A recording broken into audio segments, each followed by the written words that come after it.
welcome in, Cyborg. Congratulations on claiming first. Hope you're doing well today.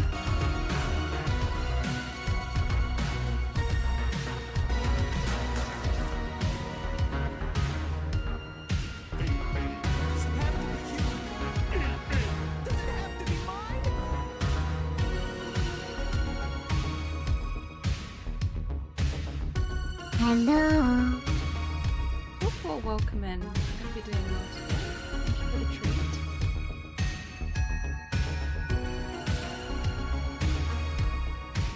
It's strawberries and cream.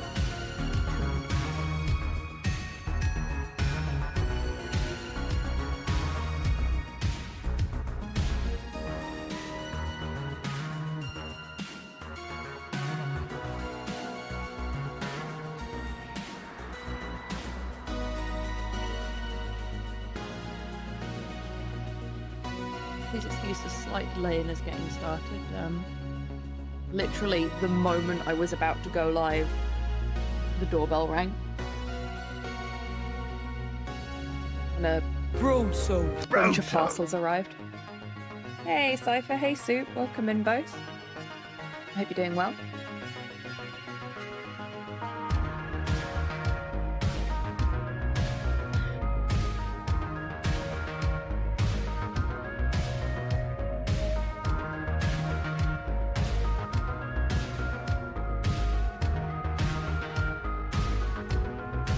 Hello there.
Oh, very nice.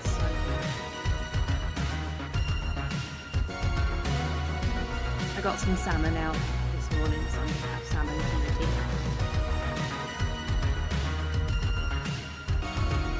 I also got some chicken out, because Slow wants it. Slow doesn't like salmon.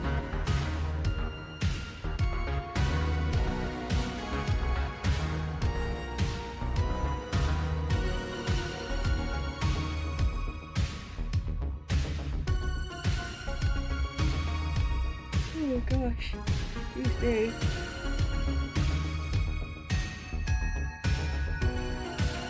The older I get, the longer it takes for me to catch up when I have like a couple of days bad sleep.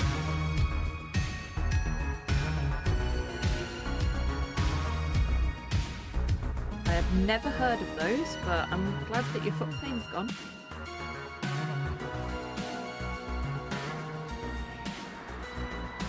That has reminded me of something very important that I have not yet done, which I will do now. Hey pal, remember to take your meds.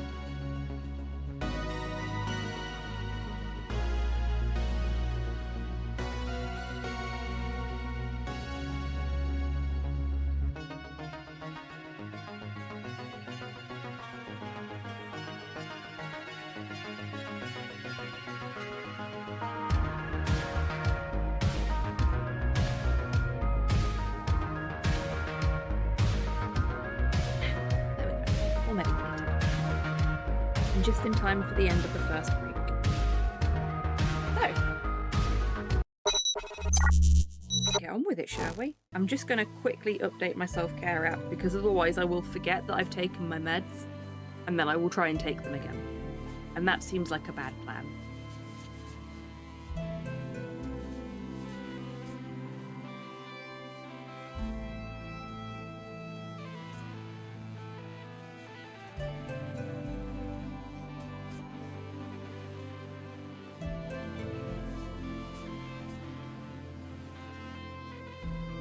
Wouldn't be so bad if this wasn't so sluggish.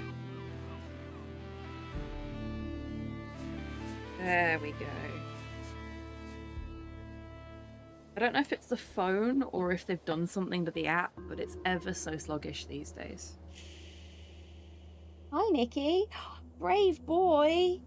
Nick has come into my office for the first time since the fan was switched on yesterday. It's not on right now, but, like, the lack of trust. Oh, look! We've unlocked some new characters on the main screen. Very nice.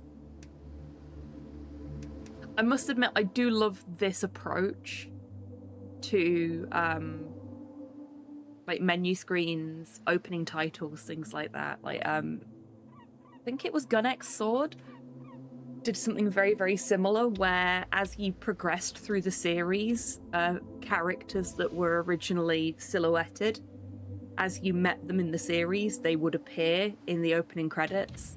And then when they died, they would be removed from the opening credits. And I really, really liked that.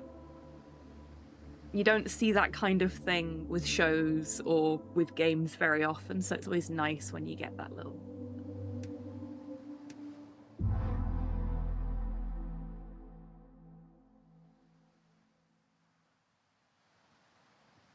Is that Nick, the handsome baby boy we are all super proud of and deserves all the cuddles? Yes, it is. I mean, it took him 3 attempts in the garden to actually take a shit this morning, so I'm a little frustrated with him.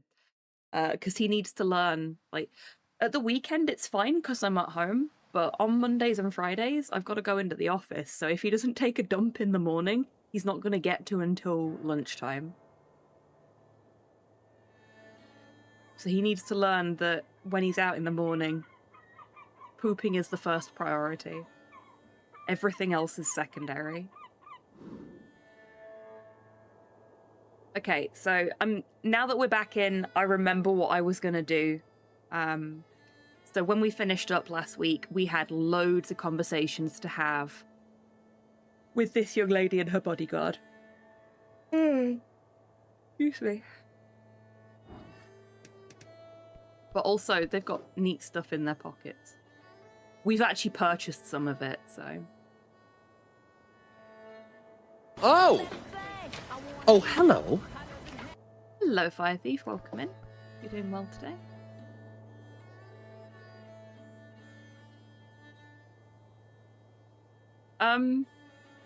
Well, as far as I'm concerned, hooray, but I'm sorry that, Chromecast is inflicting me on you. It's lovely to see you, though.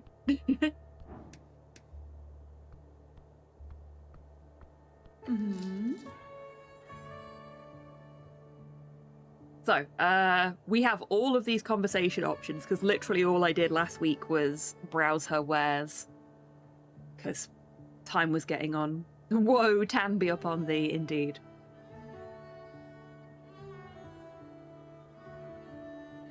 So, you have a license to sell wares here? Yes, got it approved this forenoon. The best bureaucracy I've encountered around the coast, but certainly not the slowest.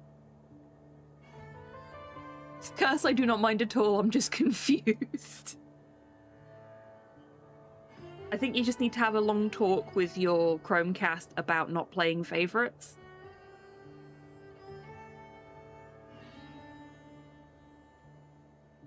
That's a powerful spell you're using to speak my language. It is. But don't worry, I'm not a great wizard. 'Tis skin picture. Oh, right. What do you call it here? You have specific term for it. Some words do not appear to translate properly. She taps her lips and looks at you. Kiss picture? No, thank you. Look embarrassed. Is it like a mouth thing? Does it start with an E? Esoteric tattoo? Tattoo, that's the one. I paid a lot for it in Heishi. Fun fact, the inking was actually performed by a mummified frog woman. Fascinating!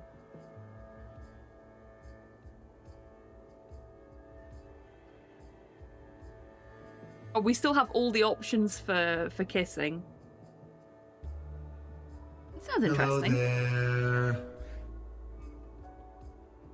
Hey, Senneth, welcome in. I hope you're doing well today. Yeah, it's really good. I've been really enjoying it. We're on to part 4 of the playthrough now. Sure does. Took 2 weeks before anything I ate didn't taste like corpse dust. Ugh. No, I hate that for her. Hey, Buff, welcome in. Hope you're doing well today. Oh! Oh, hello. I'm gonna not say this one because I think it's the most dick thing you could say to somebody. Can't handle the cold, you should not be in a Scarny. Fuck off.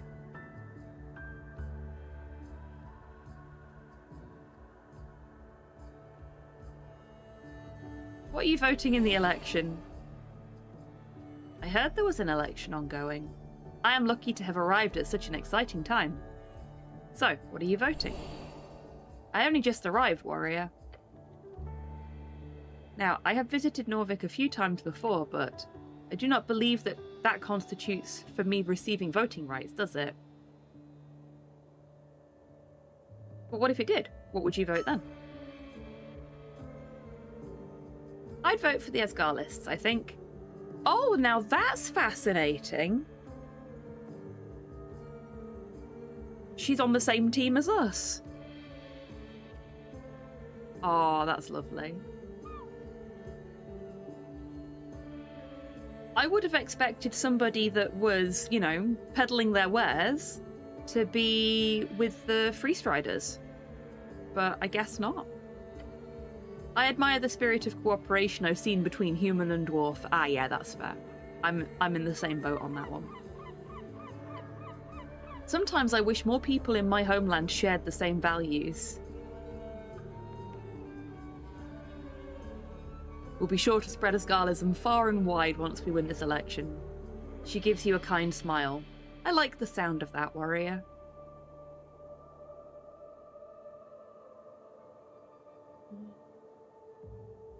Why do you call me warrior? That is what you are, is it not? Might be bad translation. Do you prefer Dreamweaver or perhaps Holy Boy? I want to be a Holy Boy. Oh my god, I know what the next stream title for this is going to be now.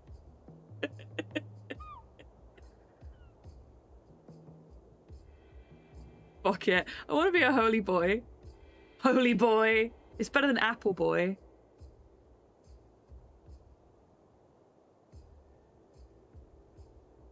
Oh, really, Cypher?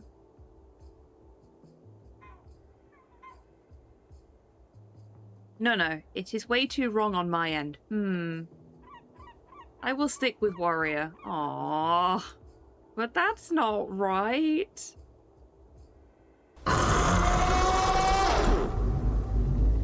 Hey, Hans, welcome in. Yeah, no worries at all. I hope you're doing well. Have a nice look. I really like that helmet up there. Why is it hanging on your statue, friend?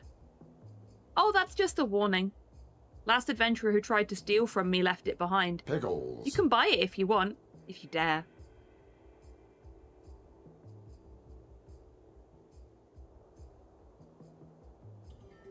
What do you know about the tea shop? She looks to her right.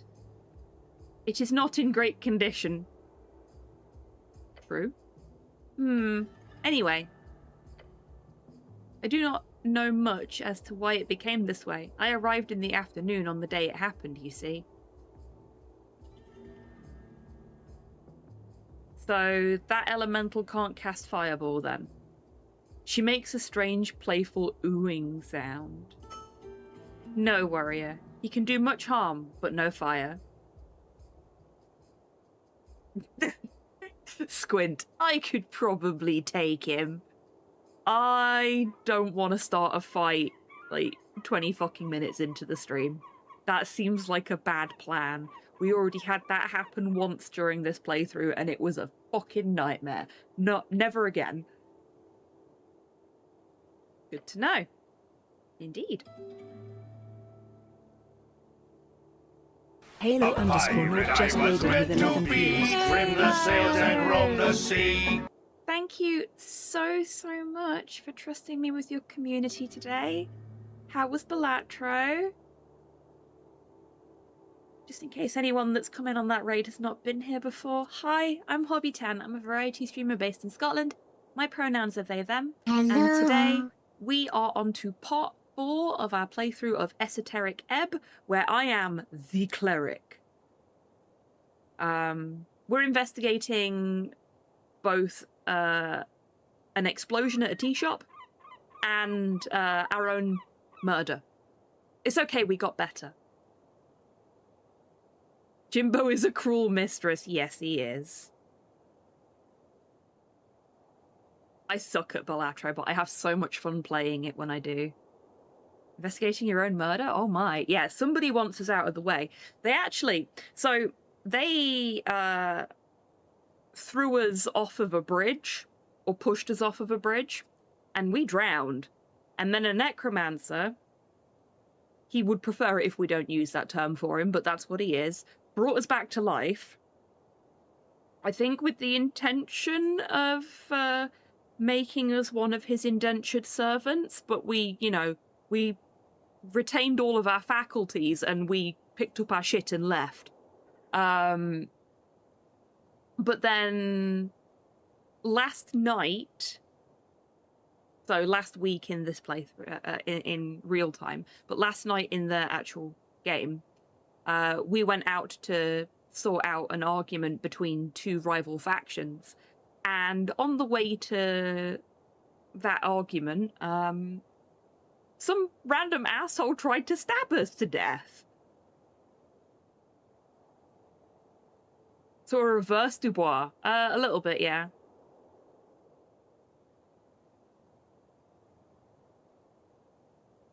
I think the way it works in this universe, Soup, is that necromancy is kind of not strictly legal, depending on the situation. And the high-level magic required to cast those kind of spells is very, very rare. You are there. Because the old gods have Could died. you pick me up so I can bite you? So the fact that he's resurrected us is kind of a legal grey area.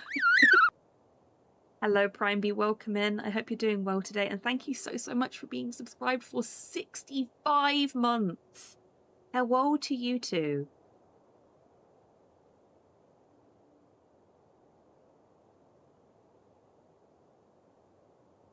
But yeah, we, our prayer book got completely destroyed when we were drowned. Hello there. Unlike in our universe where necromancy is fine. Absolutely. Halo_not just subscribed for 42 months. Oh, lovely, Prime / me B. reaches behind your ear and pulls this sub out. Oh, where did that come from? Halo's a witch! Burn him! Thank you very much, Halo, for being subscribed for 42 Could you pick me up so I months. can bite you?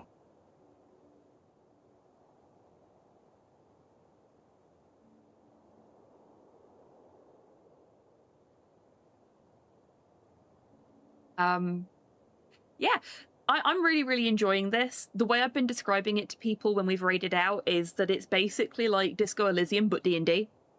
And those are 2 things that I really fucking like. So I'm really enjoying this. I think all the characters are really good. And one of my favorite things about it, because it's a D&D style setting, D&D Disco Elysium, exactly, Prime B, bravo, well done. Is that whereas with Disco Elysium you would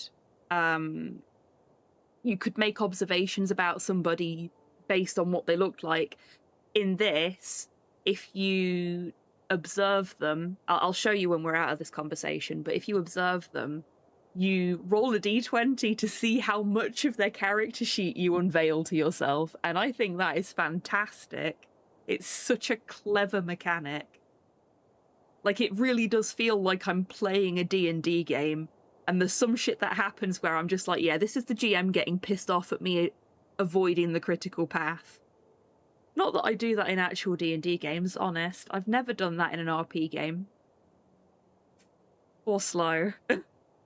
Slow often DMs for me. And is used to my specific brand of shenanigans at this point. Have you heard anything about it? Just that it exploded. But people tend to not want to speak about it much, from what I've noticed. Almost like it's none of their concern.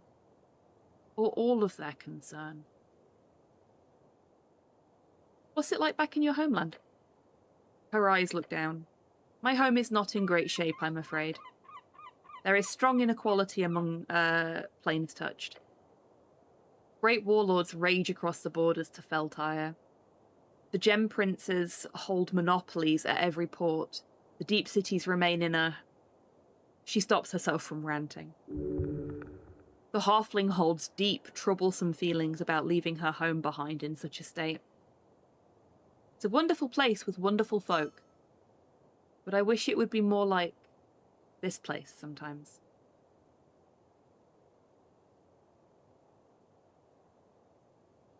Asken is full of conflict as well.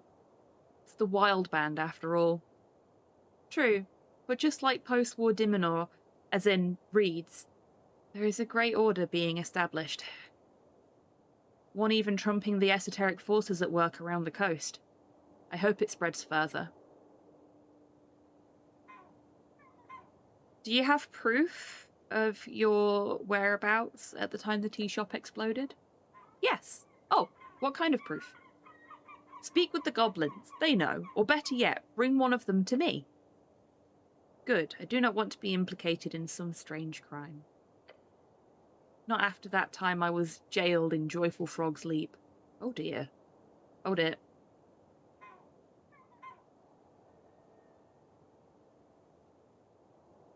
That's all I wanted to ask.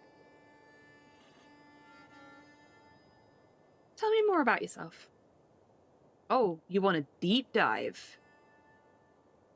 Okay, we can go real deep, lay it on me, or just...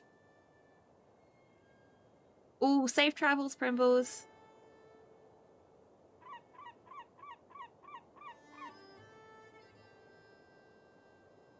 We're gonna just...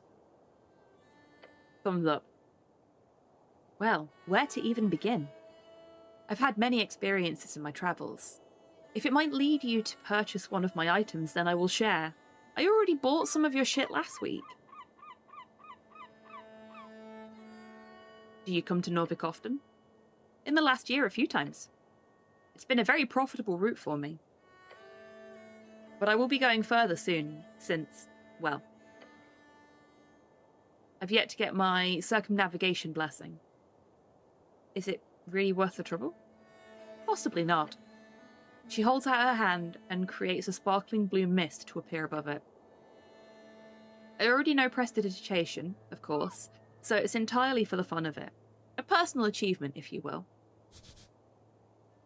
Thank you, intelligence. Prestidigitation. Easy for me to say. A very convenient but difficult to master transmutation cantrip. It can do pretty much anything, from heating tea or cleaning clothes to creating minor sensory effects or temporary objects. It's extremely versatile, and a talented user is able to wield it into even greater forms of usefulness. So we'll see when I get around to it. But I've heard how difficult it can be to pass in these days, so I'll be looking forward to the challenge.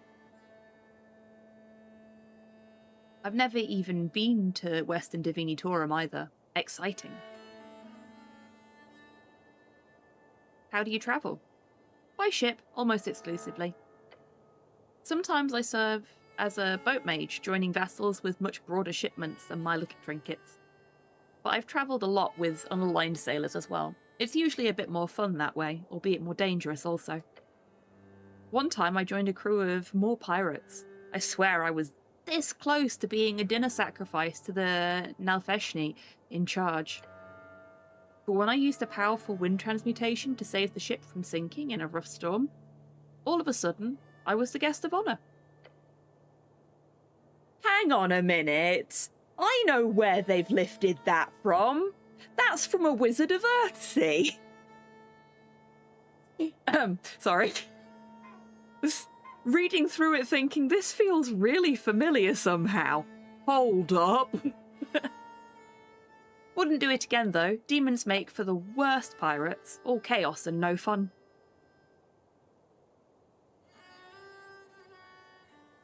Also, side note, if you haven't read Ursula K. Le Guin's Earthsea books, they're really fucking good. And if you've got that person in your life who is particularly obsessed with a certain wizard property that has been used to fund hate, and you want to redirect that energy to something similar, Ursula K. Le Guin's Earthsea has got you covered. Well, if you're going to steal, you might as well steal from the best. Abso-fucking-lutely.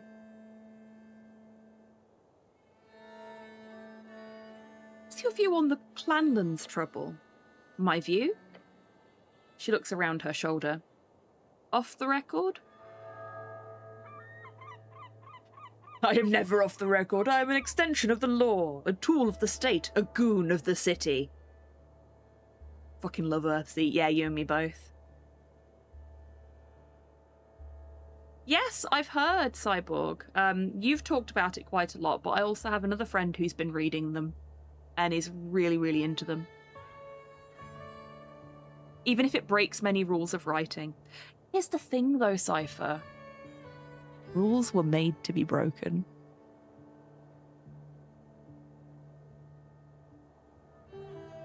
Are you afraid of stating your opinions in the open? Yes. But I'll say it anyhow. Oh, I like her. I am entirely sympathetic. The Fordnip Commonwealth has been broken in half, thousands subjugated into a hostile foreign invading nation. My people fought for their independence for decades. What I see here is a repeat of Kargameshian history, played out right now upon the Golden Line. That does not sound right. Let me check the rulebook on the topic of breaking rules. I don't think the rulebook will tell you about the flexibility of rules. So much of Sparrowhawk's greatest achievements happen off screen, but they don't need to happen on screen, is the thing. Because it's not really about his greatest achievements, it's about him as a person. And it's about how he reckons with himself. This NPC is pretty. She's lovely, isn't she? And that, I think, is one of the most compelling things about Earthsea. Because so many stories like that are just heroes' journeys, and you see all of their greatest moments. But with Earthsea, you see a lot of Sparrowhawk's worst moments, and very few of his greatest ones. You hear about his greatest moments, but there's never anything, like, within the text itself, as it were, that helps you confirm whether those things actually happened or whether it's all just, like, whispers that have blown out of proportion. And again, I fucking love that.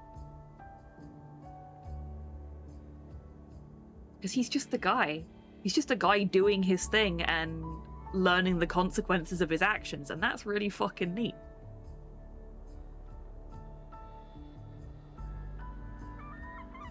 Because something that a lot of stories don't bother to tell people is that actions do have consequences. Good or bad, unintended or intended. Everything has a knock-on effect.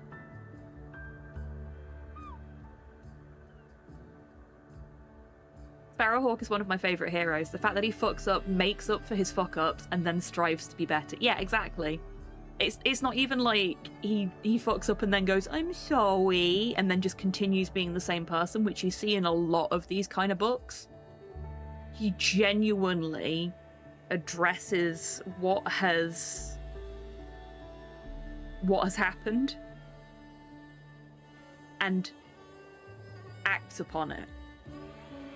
Actions speak louder than words.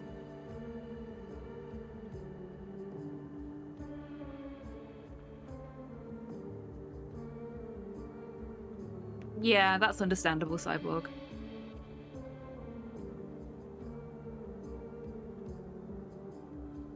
Oh gosh, I'm not sure, Buff. Sounds familiar, but I can't think what it is. Are you worried about celestial influence? As a merchant, I can tell you firsthand of their power across the coast. Every port, every trade route, every company. They have investments everywhere. Hello.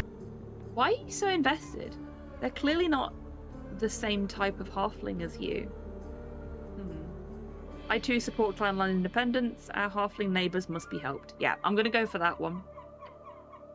Good to hear, warrior. Good to hear.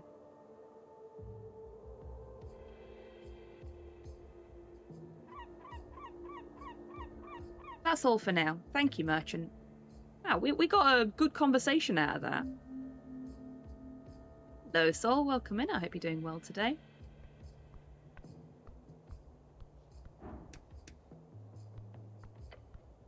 Oh, I said I was going to show you the observe thing, so I'll do that in a second. The pillar of your tower's before you. He's speaking to you. Touch the pillar.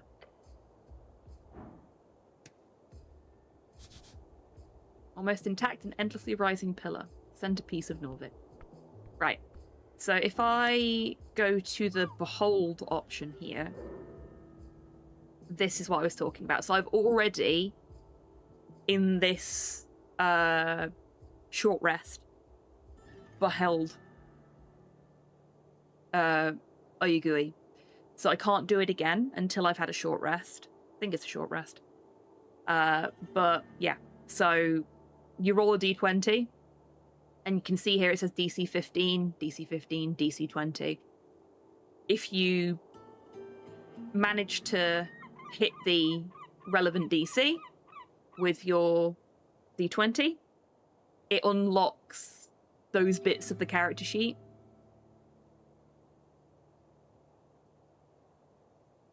Which I think is just a fantastic mechanic to have in a game that is essentially trying to be a digital D&D game. Oh, we can rifle through the bin again. Apples! Yeah, I'll take some bin apples. Ah, we got everything from On before. I tried to steal from him, and it didn't go very well.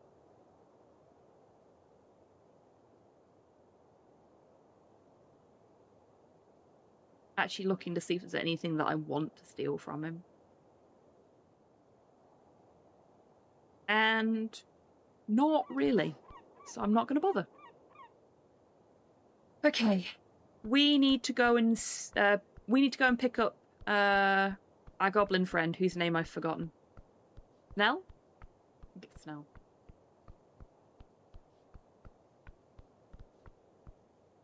There's got to be some sort of like telegrab or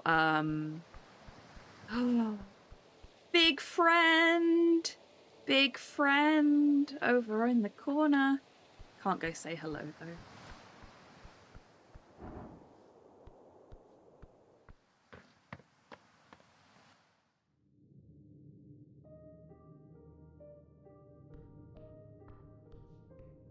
Seeing as we've had a rest, let's also go and behold Ness, because every time we've tried... Okay, for those that haven't been here for the rest of the playthrough, every time we have encountered a beautiful lady, we have beheld them and failed our fucking roll. It took me 3 attempts to get this much information about Ness. And one of those attempts resulted in my death. Because I also pickpocketed her at the same time, which was a very silly plan. Okay, we managed to get a little bit more that time. We're slowly acclimating to her amazingness, and therefore we can behold her more appropriately. She's a level 6 druid. She's focused on her work, but she does not seek strife. She will help you if you do not pose a threat.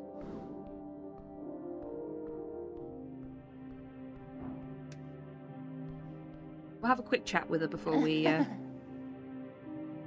love her so much. Her design is amazing. So many little things about her.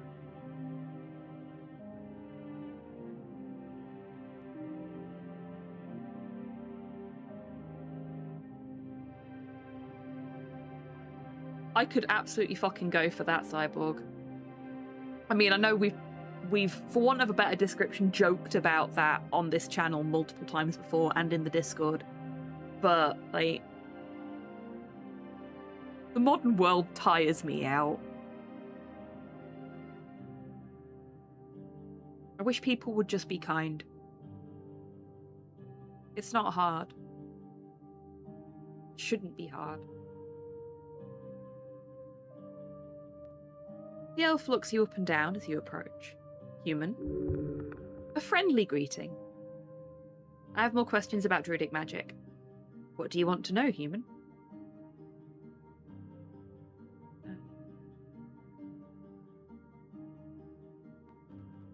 Okay, I don't actually have any more questions. But let's ask that one. What is druidcraft really? And see if that gets us the... No, it doesn't. Okay.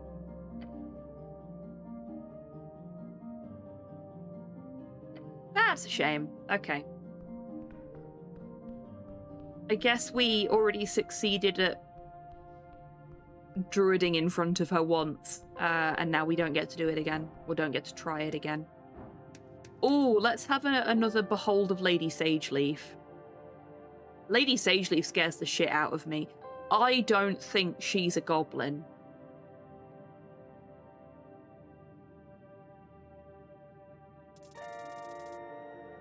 Oh, fuck. Nat 1. That's embarrassing. He's waiting. We're not allowed to behold Snell because he's part of our party.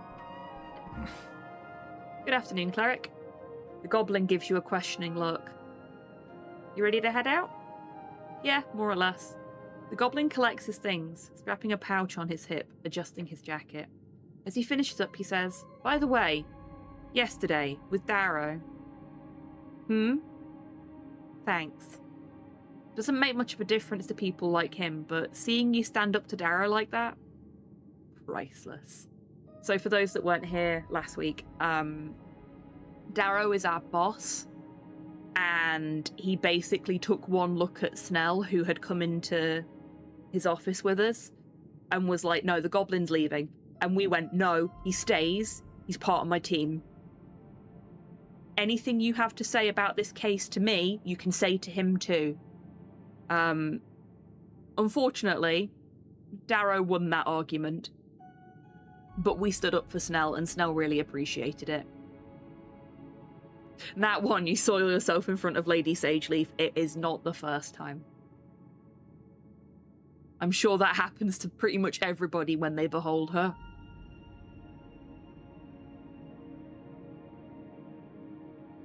I only did what was right. What an honourable cleric we've picked up. Oh boy. Finally, Snell puts a pouch inside his inner jacket pocket. Oh, crowns? Seems like a fair amount. Alright, I'm ready. I love how dexterity's just like, money? We've got to have money. Yay, Snell has joined the party. Come on then, Snell. Off we go.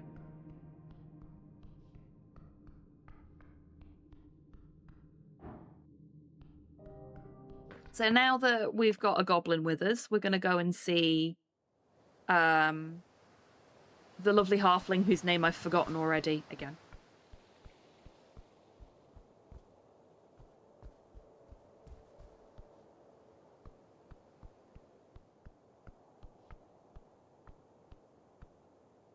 And then when the sun goes down later, we need to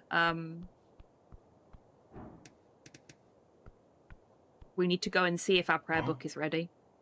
The goblin clears his throat and gives the halfling a bow. So you're the Kagameshian vendor that came by the other day. Mm-hmm. Oh, I am popular then. She gives the goblin a glare. You're affiliated with this dragon I hear about. Yeah, everything work out with the application? It did. Send my regards to your queen. She's not a... Sure, I'll do that. He gives you a nod and steps back. What do you say, warrior? Make my time worth it here in the cold? Okay, let's browse the shop again. What can I interest you in? For example, she taps a brass bottle sitting on the shelf behind her. See this empty Afriti bottle? Once housed a fire spirit, it did. Now it's empty, but it's still enchanted with great power of the fiery elemental plane. What happened to the fire spirit that was in it?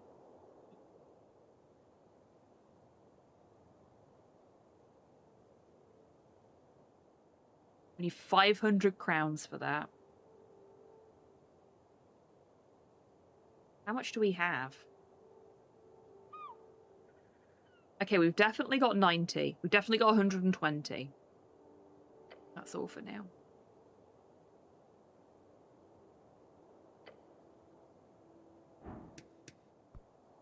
Let's have a chat with Snow. You approach your companion. Let's get on with it. What should we do today? Checking out the tea shop is priority number 1. We've got to gain access. Focus on that, alright? Do you want to sleep in the guard tower with me? I'm good. Such a goody Goldgrove. Goody Goldgrove is a classic Dimenorian fairy tale about a boy who was so good he exploded, literally. And that's only slightly paraphrased. Is it because the guard tower is nasty or because you don't want to have a slumber party with me? He thinks about it for a second. Then he says, 20% number 1, 80% number 2. Aww, okay. That's how long I spent in the bathroom.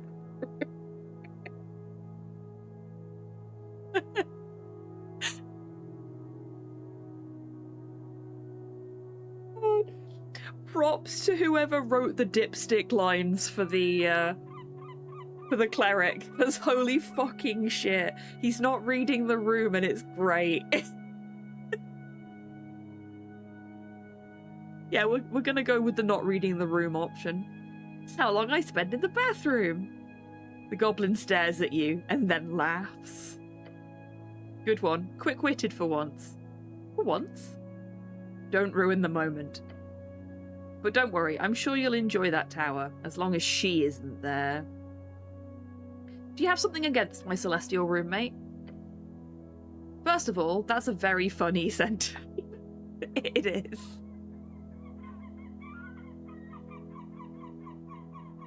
I want to see the Disney movie of that. I think it's more likely to be a Don Bluth movie, to be honest with you, Cypher.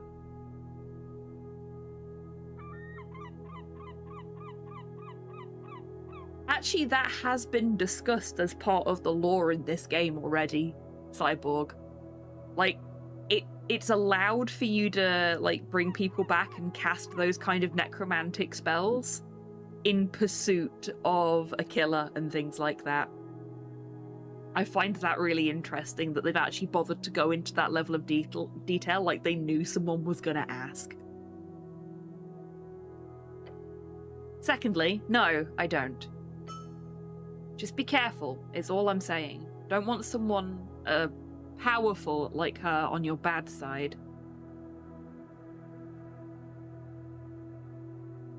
Why are you scared of mushrooms? I'm not. A lie. But the mushroom lady said you were. He takes a deep breath. Okay, fine. I don't like them. They're freaky and mushy and smell like mold. Just plain don't like them. Seeing him this candid is weird. But I'm not taking questions on it, so... Anything else you want to ask, or can we go? So, what's your position on all this? In all this? Whatever do you mean by that, Cleric? What's your angle? I'm here on behalf of Lady Sageleaf. Her will is for the streets of Tolstad to not suddenly burst into flames in the middle of the day. Her will be done, so to say.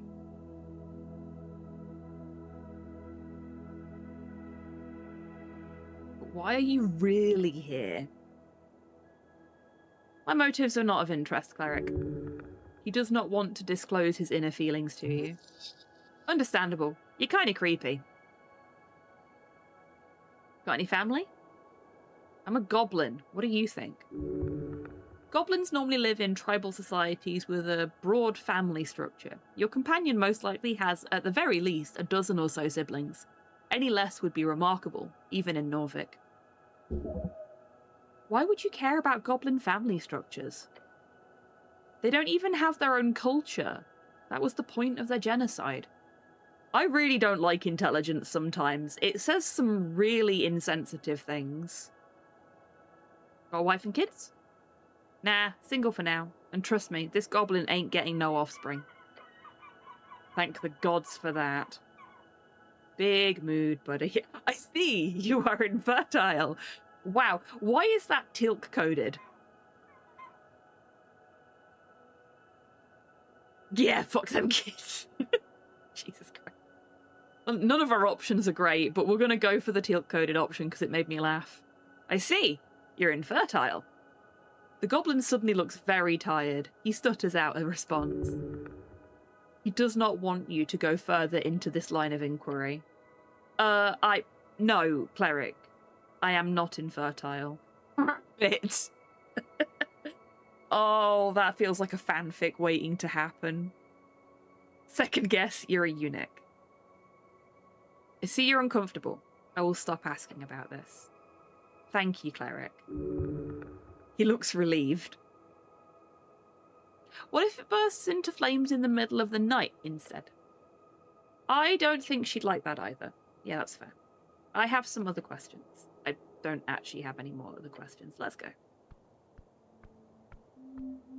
Okay, so we've got the passcode for the tea shop door. You approach the tea shop door once more. Right, tea shop. So what's the plan, Cleric?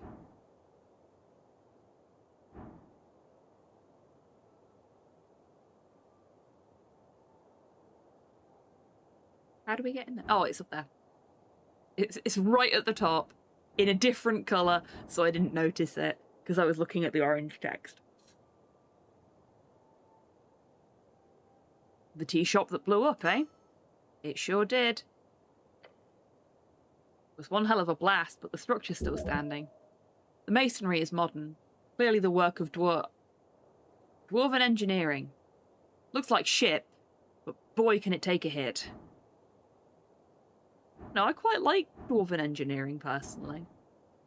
Like, one thing I've really enjoyed when I've been playing Return to Moria is like the aesthetic of all of the dwarven architecture.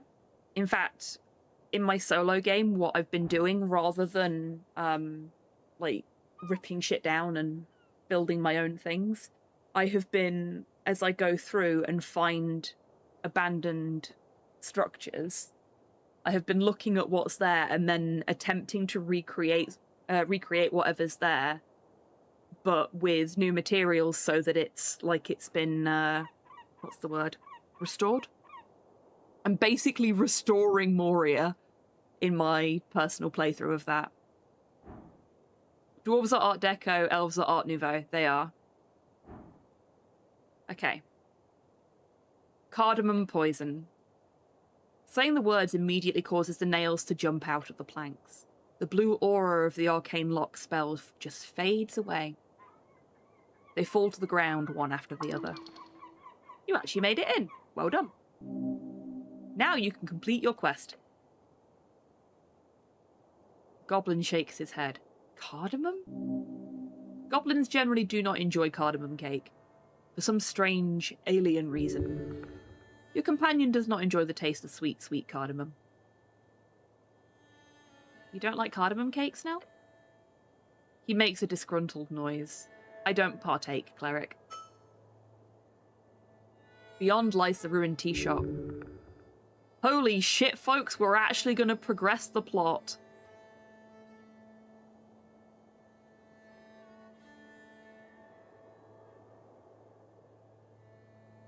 If that's what makes you happy in it, though, Hans, that's the important thing.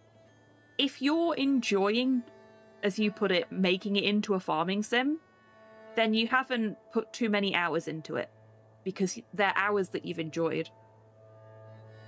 Progressing the plot in this economy? No, not the plot. Yes, the plot in this economy. I have fucked the critical path as much as I can cope with for now. And now we're going to give it some nice pillow talk. You can smell it already. It's like you're looking into a burnt-out fireplace. The ash and cinder is all that remains. The goblin gives you a serious look. It's time, Cleric. You get ready to step inside. Your body begins shivering. Keep your guard up. Get ready to run. Death. This is death. Jeez, Constitution. Constitution is just such a catastrophizer. Stop muttering about death. It's making you really nervous. The tea shop awaits. In we go. This is exciting. Oh, dang. Only the stone base remains.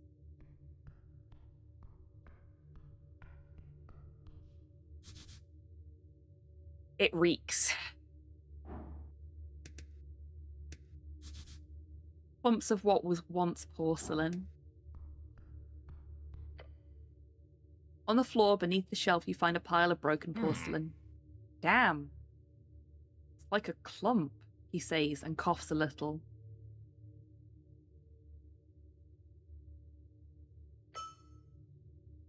We'll try to pick one up. Grabbing the edge of a cup reveals how stuck it is. You can't move it an inch. They've been deformed by the fire. Can't I pull harder? It would only break. No use. I'll stop looking at the cups, I think.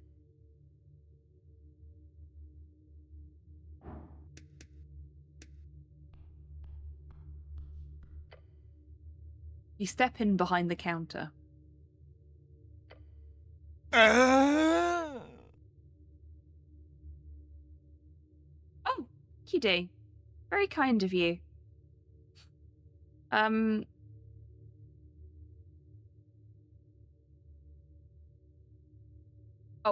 If you want to drop me the sapphires and gold after stream, I will start on your Rings of Recoil as well.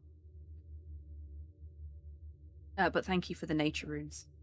But for chat's benefit, before stream, I was just doing a couple of things in RuneScape, and I sent Dee a very upset message with a screenshot of a message I'd got in chat, RuneScape chat, because I have an Iron Man account.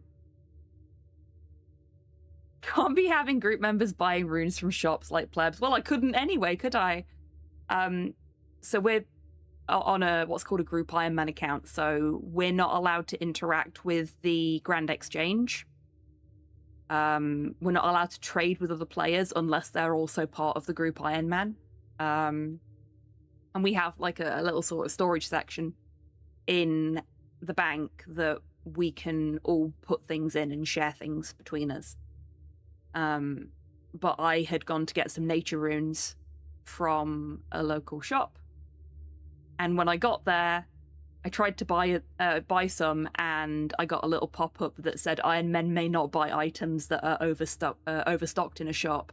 Now, I had to do like a mini quest to unlock these runes in the shop, so I was really fucking upset that because some arsehole had sold a bunch of nature runes to the shop, I then couldn't buy the ones that were supposed to be there. I was very, very upset.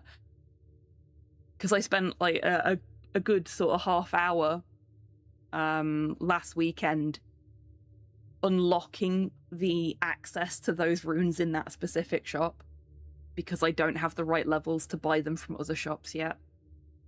Yeah, it's the one thing about Iron Man accounts that I really don't like. I think it's massively unfair, because you can't control if somebody is going to literally every fucking world and selling their stuff.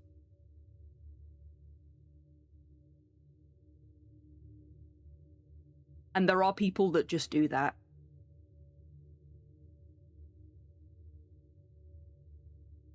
Sometimes I wonder if they're doing it specifically to fuck with the Iron Men players, but who knows. Anyway. There are compartments filled with ruined tin boxes. In the back, there's a complicated set of tubes and pipes combining into some type of tea-making machine. A brewer. Not often you get to see those these days. For such a fine and expensive piece of machinery to break. A shame. Mm-hmm. I'll have a sweet with cream, please, Snell says, nasally. He leans over the counter. Oh, make that half cream, actually. My tummy's sensitive today. He's making fun of humans and their love of milk. Not the best joke, but he'll like you more if you play along. I don't work here, Snell. We only serve hill-sourced oat milk, sir. The goblin looks at you, then looks at the counter, then looks at you again. That's called a double take. Good job.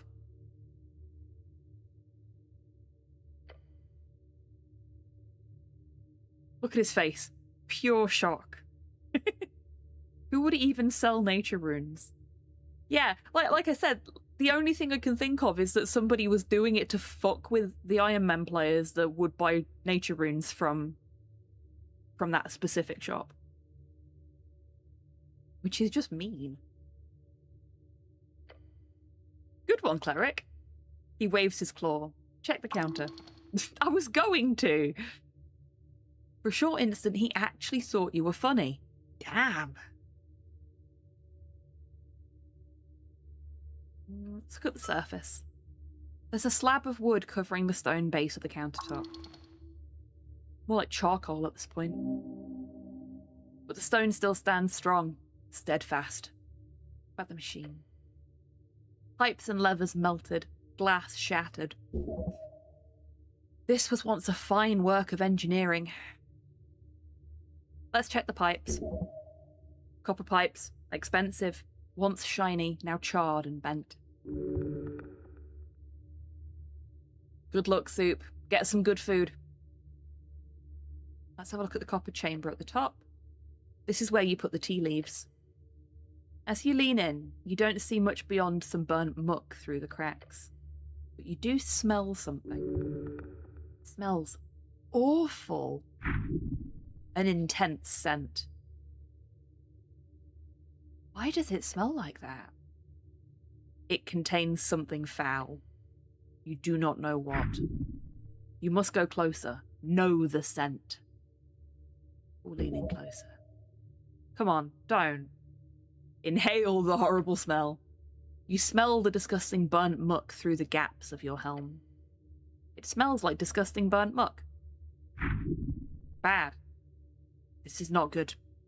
Thank you, Constitution. I'm glad we cleared that up. You know this is bad. Oh, okay, no, this is bad. I succeeded and I still took damage. What smells foul makes your nose stronger. That's not true. Holy hell, stop shoving your face into whatever this shit is. Okay, we'll move back. Your knees shake. But you stand. Take care of yourself better. As you turn around, you find the goblin glaring at you with a worried expression. I'm going to pretend I didn't see that. Okay, let's check the output valve. There's a metal valve at the end. It's shut. It's only shut when it's brewing. That means it was working during the explosion. Open the valve. You try to turn the valve, but it bends at an odd angle. Wait, that is not how a valve is supposed to feel. It's stuck? Let's be careful. Only with finesse can you tame a machine like this. Because you're such an expert at that.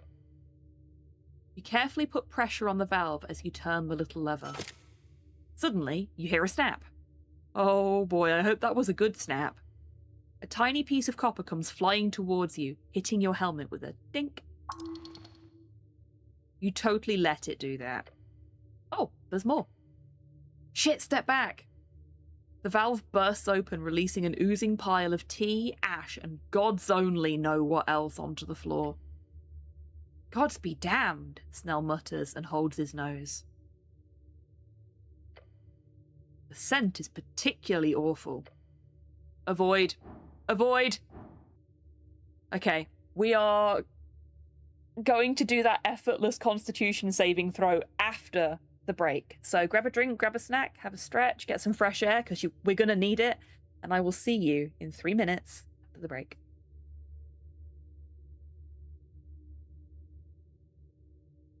I will be reading This Be the Verse by Philip Larkin.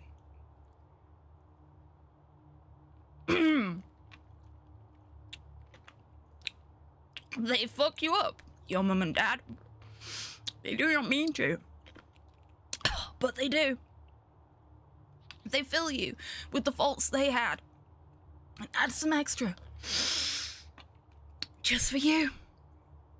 But they were fucked up in their turn by fools in old style hats and coats who half the time were soppy stern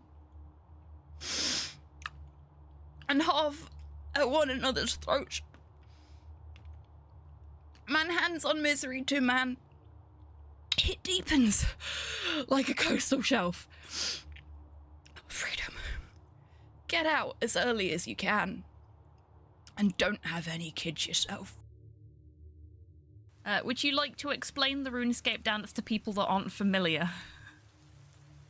Yeah, basically if two people were following each other, instead of what happens right now, oh no, it's working. Yay, it's working! This is the dance. You just have to be moving when it happens. There you go, folks. The RuneScape dance. Oh, what's that? He's only a little excited, can you tell?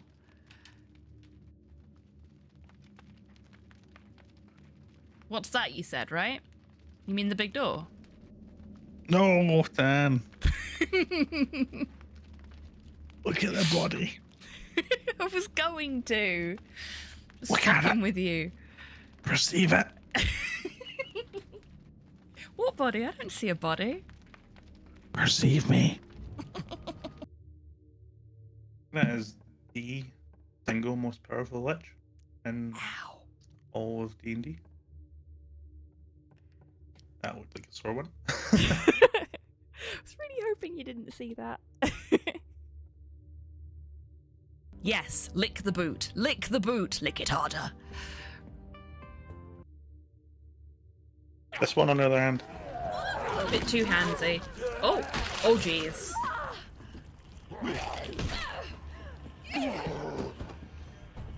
Oh my God.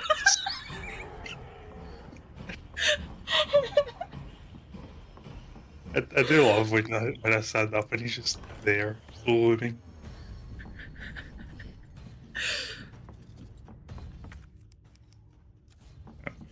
Yeah, just politely waiting his turn in back. Mr. X likes to watch.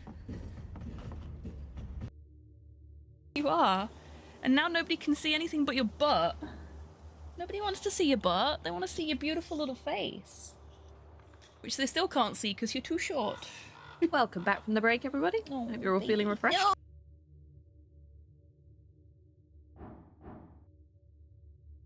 Right, let's do that constitution save. It would have been very embarrassing if I'd failed that. Foulness. But nothing you cannot stand. You smell the fetid, melted ooze. This is disgusting. The goblin is dry heaving next to you.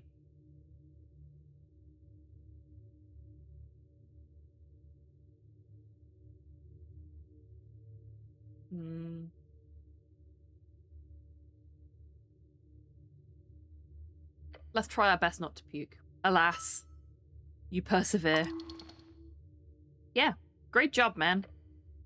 Now stop smelling weird shit. You are not enjoying it. The floor behind the counter is now covered in a layer of ashy mulch. Ugh, what did I gain from this? A loud ding comes out of the machine as the last dribble of ooze exits the canister. It's still operational? What the hell? Operational? More like leaking innards. A death knell. After the bell, a box opens up at the top of the machine.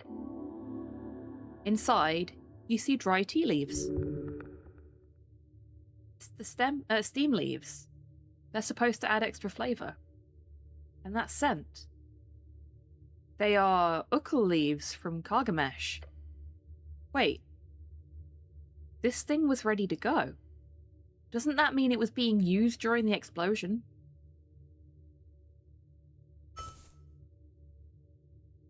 We have grabbed the ukkal leaves. Carefully place the dry leaves in your pouch. The goblin gives you a nod. Now can we please not hang around this goop? The box is full of tea leaves. Or they're supposed to be. The heat from the explosion has melted both the tin and its contents. It's just ash now. Damn, was hoping at least one of these would be intact. Selling tea is a legit side hustle. The margins are bonkers. Okay, that's everything at the counter. So we've looked at the pots already. So let's have a look at this. Along the wall you find a row of boots. Any textiles are obviously ruined, but the wood itself stands. Interesting. Your companion squats down and checks under the tables. Yep, it's fucked down here too. Insightful. Hello, Rocket. Welcome in. I hope you're doing well today. Happy to help. The goblin glances to the other booths. I'll look around, I guess. The militia hosed the whole place down, Nell says, while lifting a coal-like wood piece. Especially here in the front. It's all sludge. Going to be hard finding any signs of anything.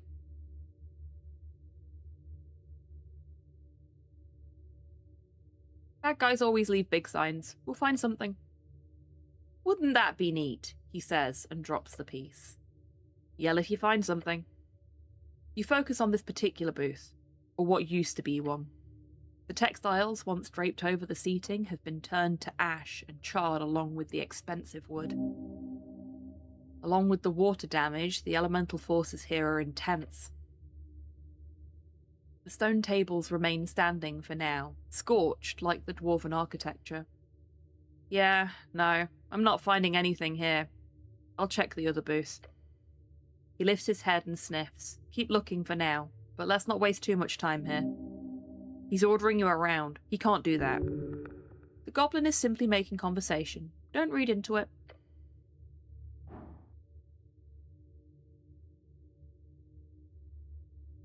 The row of booths are still there. Still burnt to a crisp. Let's look over the debris carefully. Lifting some of the wreckage, you spend 10 minutes searching around the crevice behind the booth, until something catches your eye. Something not burnt. You reach out and grab it. Melted Ilum brooch. It's a tiny metal leaf. It fits in the palm of your gloved hand. As you wipe off the soot, you find it in a strange condition. Its intricate design shows both value and style, but you feel a tingle down your arm. Esoterical. The tiny leaf fits in the palm of your gloved hand. A magic item? The brooch is half melted. A magic item does not get destroyed like this. Not by anything but the most powerful of magic. Simply does not happen. You glance over to your companion. He hasn't spotted your find yet.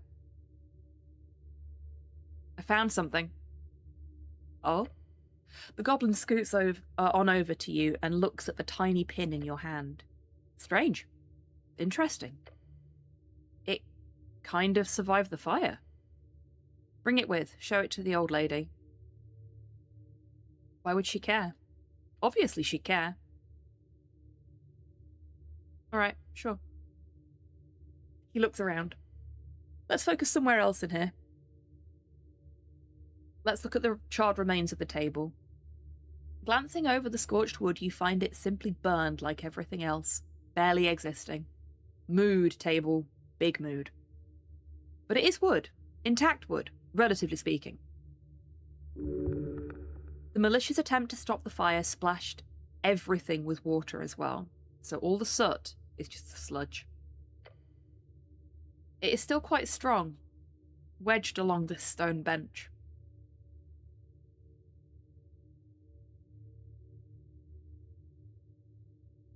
Look at it intensely. You might as well check how sturdy it is post-explosion. We'll put pressure on it. You lean on it, you strain. It takes some effort, but soon you can hear the wood fibres twitching. It snaps. You hold the piece of wood in your hands. Your companion gives you a confounded look. What? It wasn't ruined enough for you? Yeah, taking out some rage. He shrugs. Not like I'm going to stop you. Looking at the piece of wood, it's been infused with fiery energies. Interesting. Okay, let's stop investigating this booth.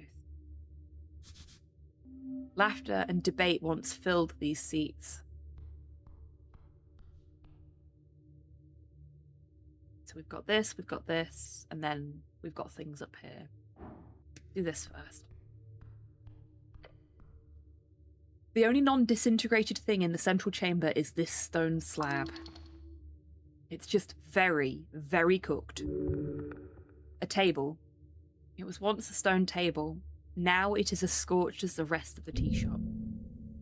Maybe leave it alone. Your arms cannot carry that burden. Ah, yes, a table. It must have been flipped over by the force of the explosion. Beneath. Everything is horrific beneath. You want to flip the table?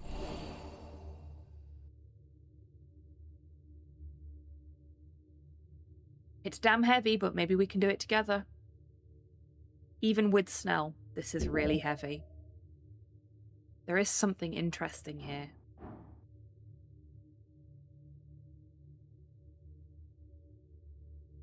It's still coming up as impossible, so I don't think this is going to happen. But we can try.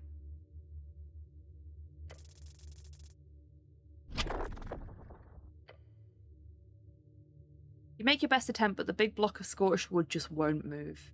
Damn, the goblin says, panting. Heavy. Let's look around more. Come back to this later, I guess. Yeah, good plan. How the hell is this place still standing? Dwarven architecture, baby. Whatever content once filled this chamber has been pushed up against the cracked walls. The dwarven masonry is damaged in various locations, and everything, every single thing in this chamber is burnt. Incredible power. This is the center, but where exactly did the explosion originate from? The stony tiles, scorch marks, and general aesthetic makes this look like a dragon's lair. Death. Will you stop saying that?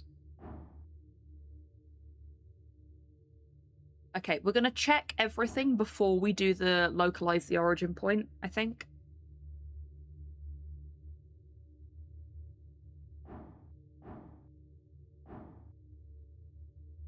Check the ceiling.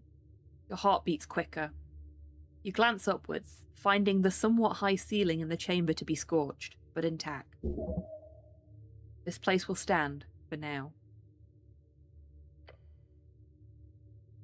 Once the iron beams stood straight, holding the ancient tunnel upright. Askew and weak, yet they still stand. Yeah, it's a miracle this place hasn't collapsed entirely. You should probably leave. Debris. Just a quick search reveals nothing but charred rock and iron scraps. Remnants of furniture, shelves maybe. chairs. Pushed up into the corners of the room, a violent and sudden force of heat compressed it all. It was an instant, then everything became nothing. Okay, let's localize the origin point. Oh, I failed! You are, surprisingly, confused. You spend 10 minutes simply looking around. There's clearly damage in the centre of the chamber, and the force obviously pushed everything out towards the walls. But no matter where you look, there's no clear epicenter. You need more time on this. The goblin groans. Nothing? All right, we can take a break or something. He is frustrated. There is more. Far more. The fire spreading wildly, all directions. The centre is many. Could this be caused by a spell? Spells can cause most things. Very obviously, this chamber has been hit by a fireball spell. Or any other type of equivalent explosive force. Your thoughts on this chamber, Snell? He removes his sleeve from his nose and mouth. It's a damp blast zone. Clearly. I'll tell you what I think, Cleric. Please do. I think, and I'm fairly certain of this, that a very powerful fireball spell was cast right on this spot. Clearly. But look, I'm no expert. But he has good intuition. Exactly how that would happen is confounding to me. So let's both just look over the debris and bring as much information as we can to the old lady. Why do you think it's a fireball? He shrugs. Pretty common spell. Powerful. Wouldn't be the first time either. Norvik's seen its fair share of renegade wizards over the years. Not too many capable of this kind of destruction. Not these days. There used to be much more powerful wizards before the start of the new era. Back then, Earth would wrestle with any rogue sorcerers. Now, that is your job. The goblin lifts an eyebrow, and you feel a stirring in your lower stomach. What about you? Can you cast Fireball? He asks with a little hesitation.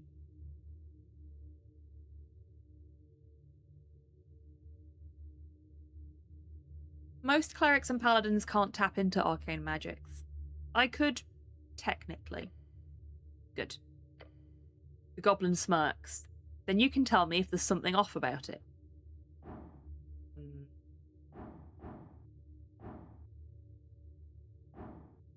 Do I have enough? It says 12. Okay, I have 12. I need 1 to unlock it. Let's unlock it and try again. Because it should be effortless and we fucking failed it. But now it's absolutely effortless. And we still failed it. That's embarrassing. The dice haters today. Okay. I'm gonna try again.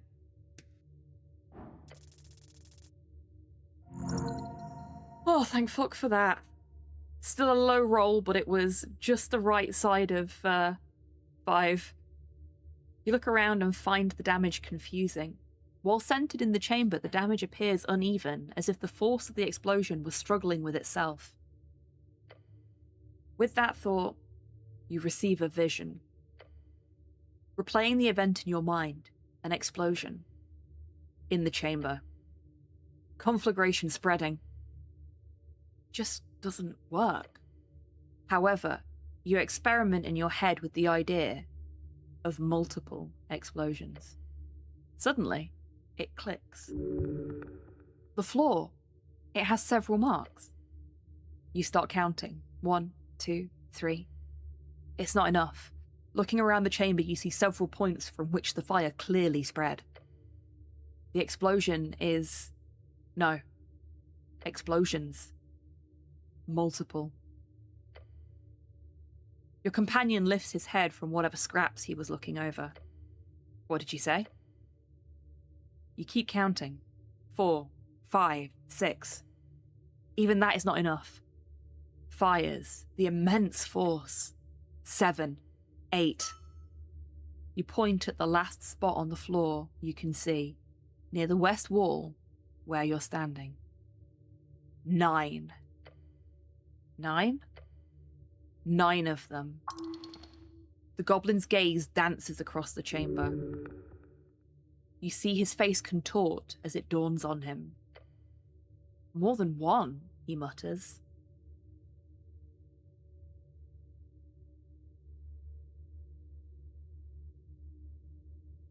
Oh, look, catching them fireballers then.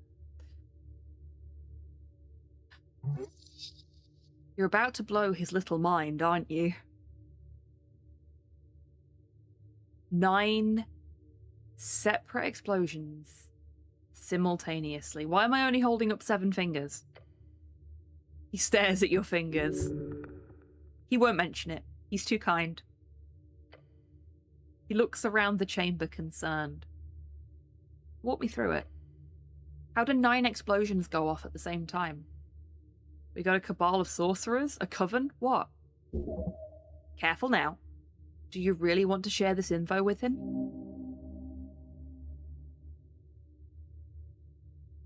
The goblin is not your boss. You don't need to tell him anything, but we're going to. We're going to trust him. Necklace of fireballs. Necklace of... he says, and pauses. You can see his mind working behind his sharp eyes. Huh.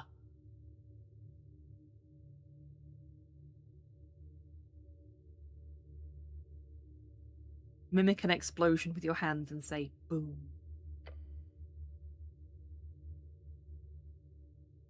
Like, the assassination of Priestess Ilona? Didn't know you were a history buff. He ignores your comment and looks around at the destruction. The mass-produced shit they used in the Coast War, it wouldn't get close to this level of force. You're telling me someone tossed 9 beads of fireball, essentially, a fully charged and practically invaluable magic item, into a damn tea shop? Is that or a group of very quick hags? The goblin smirks. You've put the image of 9 old ladies scurrying out of a burning tea shop into his mind. You're welcome. Speedy hags. How horrific. He rubs his eyes. Well, shit. Another thing to report. Old lady's not going to believe it. I'm so glad we managed to do that. Even if it did take a while. Oh, we can trifle with this. Oh, shards of yore. That replaces the 2 that I spent. Once there were shelves here filled with magazines. You've seen this type of construction before in other city tea shops. Images of loud dwarves arguing over articles flash in your mind.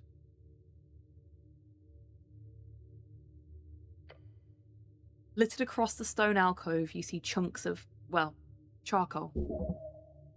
This used to be wood. These stone shelves used to have a wood front. Is there really nothing readable left? Why would there be? Paper burns quite easily. But what if... Your eyes sweep over the ashy remains. Let's search for something. Anything. Oh, a nat 1! Oh, that's embarrassing. Nope, there's nothing here, but it was worth a try. Cleric, can we move on? I don't think the magazines are too readable at this point. Hello? You home? Your eyes cannot move from the pile of ash on the shelf. You're frozen and blinded. Oh, shit. We have discovered an esoteric event. On a DC 2, too. Dice really have it out for you. Yeah, they've been really bad today so far. It changes. You sense it. The realm is touched by strings. You do so. You glimpse backwards. Your body is still unmoving. You have no control. The goblin stands next to you, seemingly so used to you acting strangely that he doesn't even question it. Snell. Yeah? I think I've encountered an esoteric event. Uh-huh. You have to save me, I'm stuck. Wait, actually? I'm dying, Snell. Help. He quickly kicks you in the shin. You regain all senses. Huzzah! Freedom! Okay, you all better now? Can you try to not get stuck in esoteric events in the future? Please?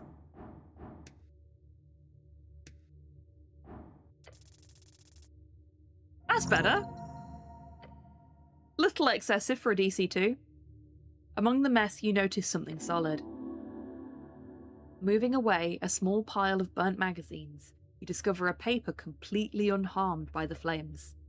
It's a bit dirty, but a quick shake reveals the title. The Undercommon. For fuck's sake. This paper is cursed, I tell you. We spent a fortnight fishing these bad boys out of the sewers last year. What kind of asshole thought a magically indestructible newspaper was a good idea? There's a faint tealish outline on the paper, not quite glowing in the dark, but almost. It can't even be burnt? Nope, not even magic flame. Is it any good? The zine? Nah, shit. The magical elven brooch was damaged, but not this? Immunity to fire damage sure is something, huh? Let's put the magazine away and look somewhere else.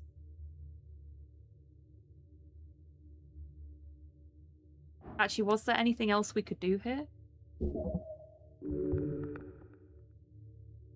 You like reading, Snell? Sure, but not this garbage. You're right. Hard to read when it's burnt like this. No, not. He shakes his head. Copper zines. It's just a bunch of lies and tall tales. Might be fun if you want to raise your blood pressure.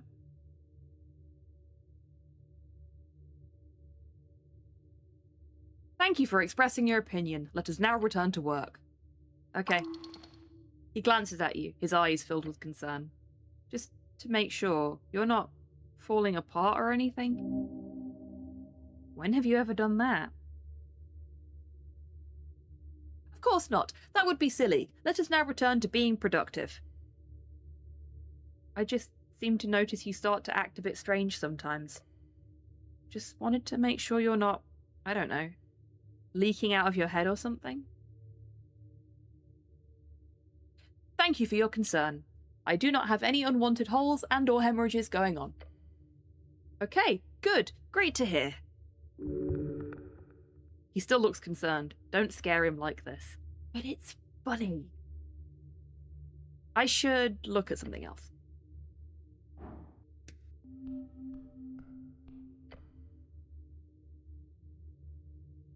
A bent iron door. Okay. Laid in the passage, the iron door has fallen off its hinges. Look at the corners. They're bent. To bend metal like this, it takes power. An incredibly high temperature must have been involved to cause this door to bend like this. And it is bent outwards, so clearly the origin point of the explosion was in the back. The hinges are connected to the wall via thick iron nails. Typical dwarven design. They use a metal known as hardstone on the doors like this. Looks like they've been ripped right out of the stone. No, wait, no. The iron's been bent as well. Interesting. Then this was a combination of force and heat. An esoteric effect? Just a spell? Alarming. See, this is why we do all of the other things before we do the DC checks. Let's figure out what could have bent the door like this. To melt iron like this, it would require incredible heat, especially for Hardston. You remember from your studies the art of the fireball spell. An awesome power. It was often used to horrific efficiency in the Coast War to eliminate entire legions. But to reach degrees hot enough to soften this iron, it would have to be of 7th level or higher. More realistically, considering how the flames have forcefully escaped from the back rooms by bending the door this way, 8th or 9th level. That is some good intel.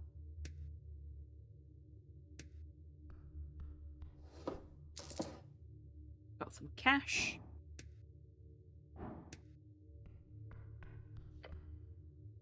A frame for a painting. The actual picture was obviously burnt away in the blast. It is iron. It remains. What sort of painting do you think it was, Snell? Brummer does strike me as the type of guy to hang a giant picture of himself.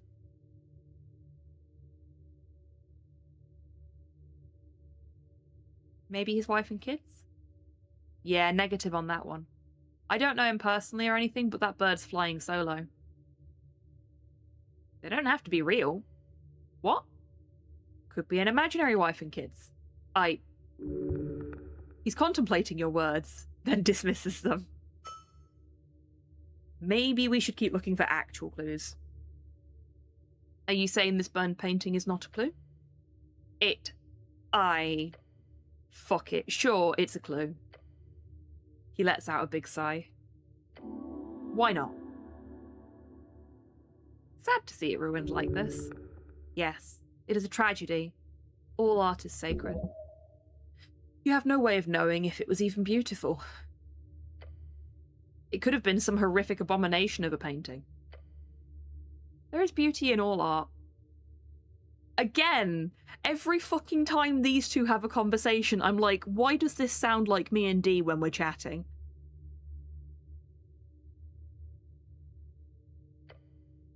Drivel. Such anti-canonical thought is exactly why art has lost its meaning.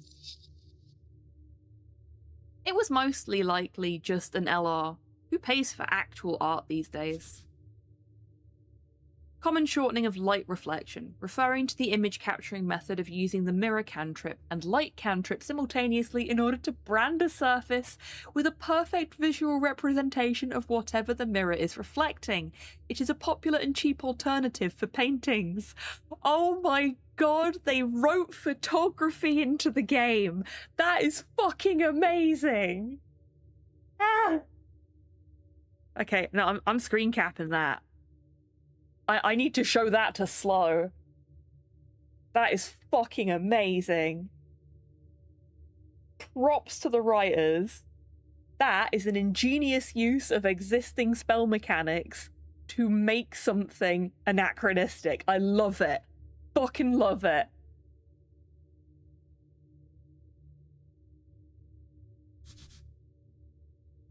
Magic paintings. Looks super realistic. Very popular these days. Suckers, that's who. Iron, melted to hell, but still somewhat intact. Not as affected by the fire as some pipes you saw in the central tea shop chamber. Right, anything else? The frame holds nothing else. No signs beyond that left by the flames. I don't like paintings. Yeah, not your thing. I should leave it alone. Okay, I think that means that we have covered everything.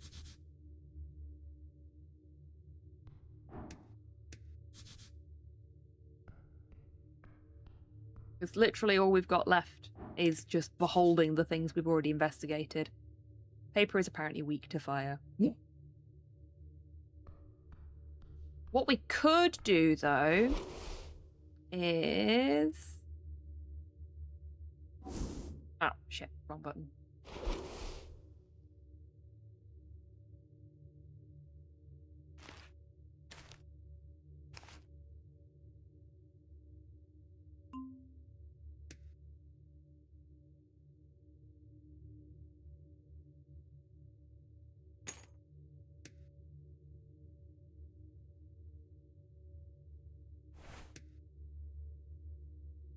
Okay, so that's +3 to the strength. So our max is 16 now. Do we have anything else?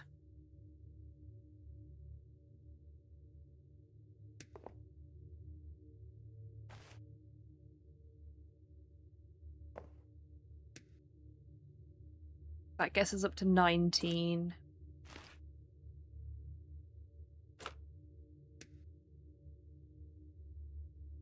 That gets us up to 20. That's the best we can do, I think.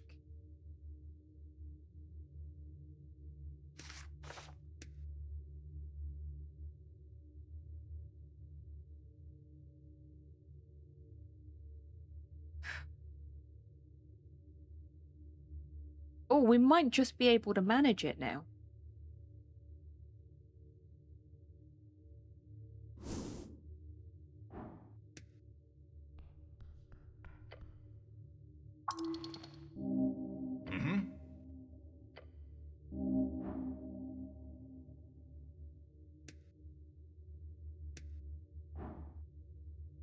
Yeah.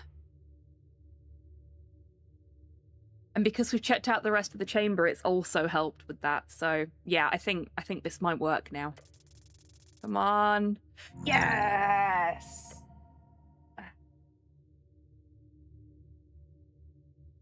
You grab the thick table with your gloved hands, gripping it firmly, strongly.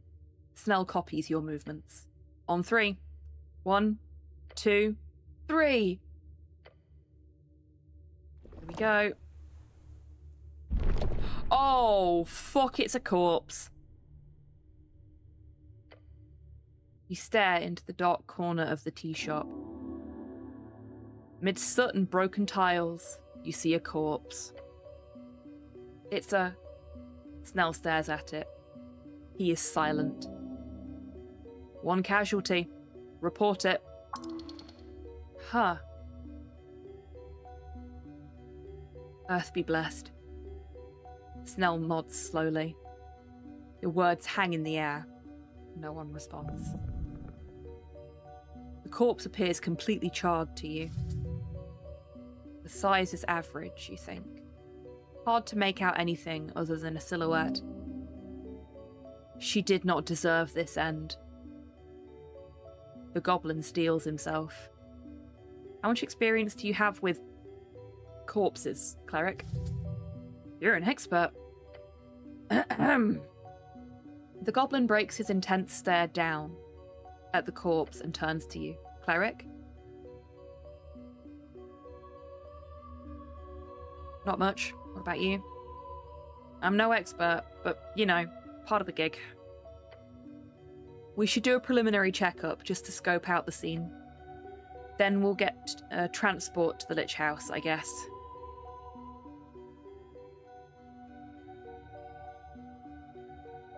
Luckily, it's close by. Uh-huh.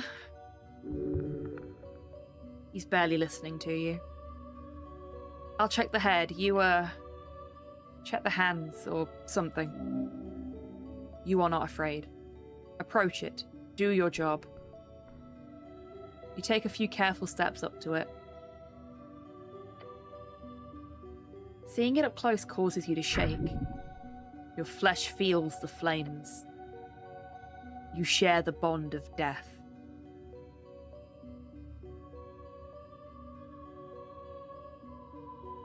Focus on the hands.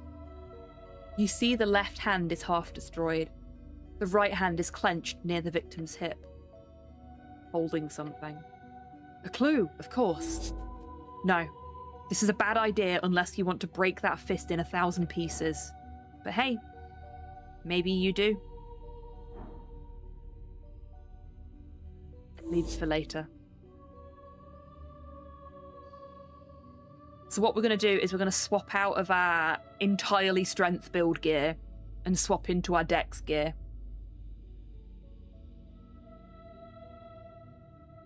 But we have to continue the encounter first. A dark mass, once skin, now appears to be but a solid mass. She was incinerated, fully, in an instant. The heat must have been the source of death, a quick death. Nothing but black and brittle carbon residue. However, you are quite certain this was a woman. Whatever led her to this corner, it was quick.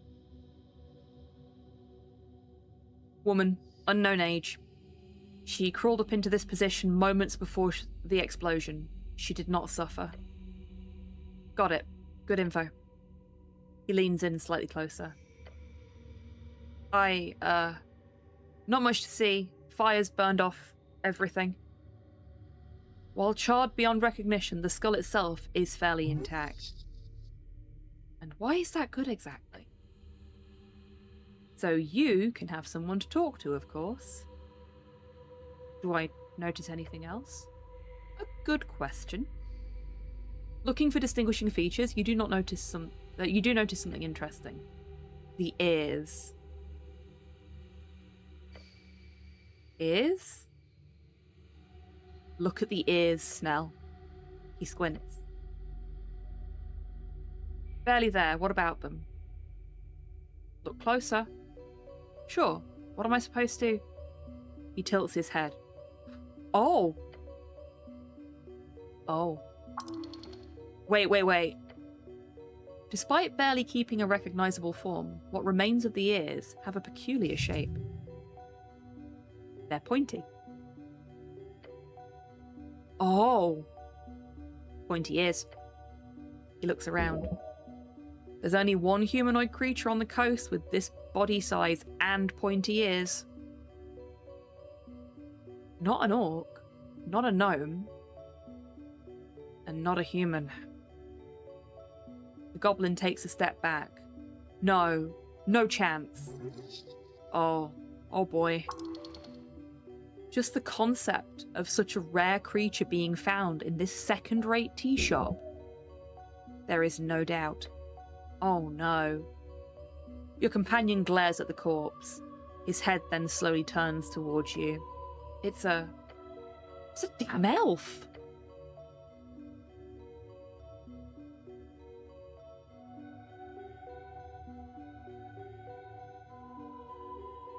Scent of Ukul. Oh shit, I missed it. This is the death you fear, the dramatic end to your career.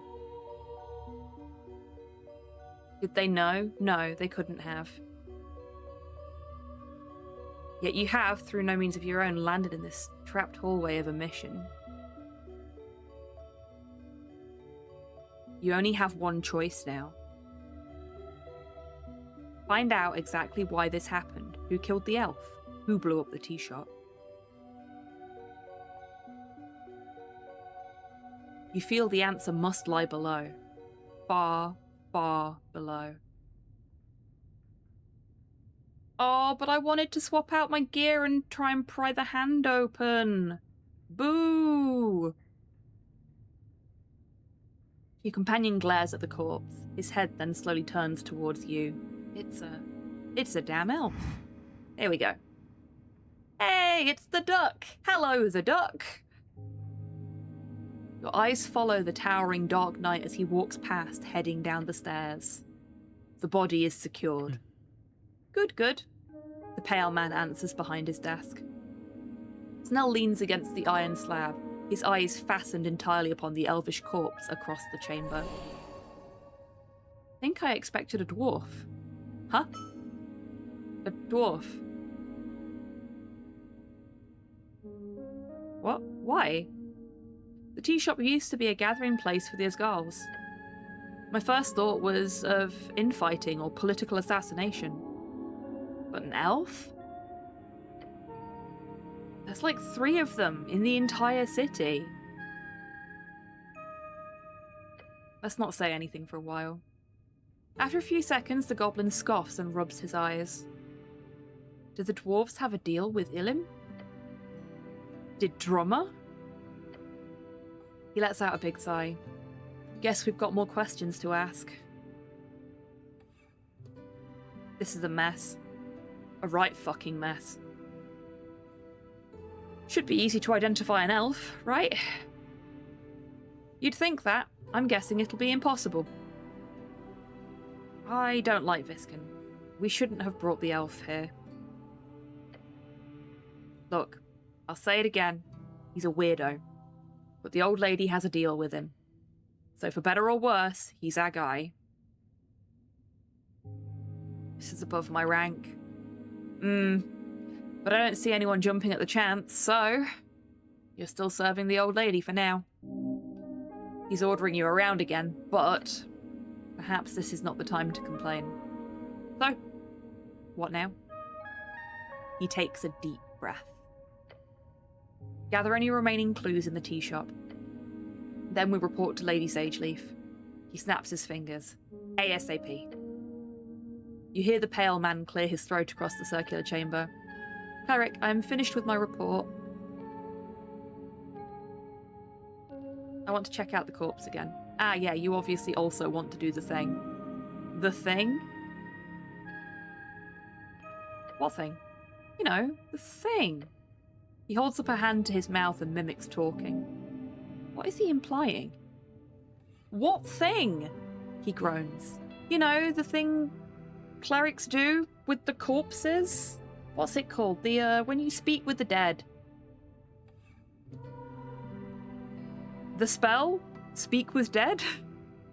Oh, it's just called that? Right, that's the one.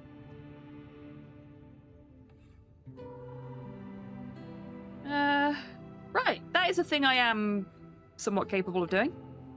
He squints. Phrasing it like that doesn't evoke trust in your abilities, Cleric. But you get 5 questions from that spell, right? With that, you should easily be able to figure out who, what, why, when, and so on. Perhaps Viscon can tell you something about that spell. I can't cast 3rd level spells yet, though. Oh, wait, but doesn't it take years to learn that shit? Give me an afternoon or 2. Well, well, aren't you just absolutely horrifying? Yes, I am.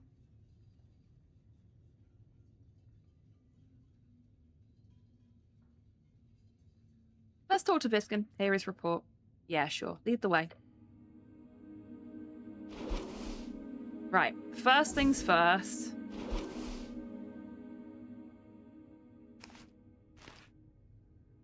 Let's rebalance our stats, because this is untenable.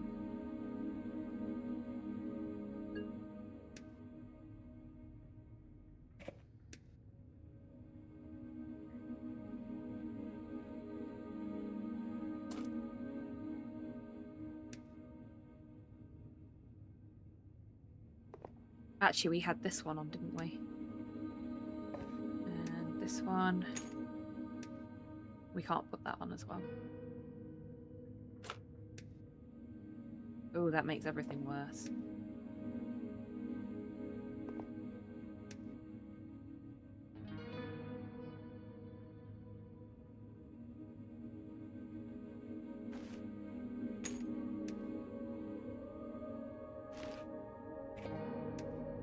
There we go, that's much better. No red in sight.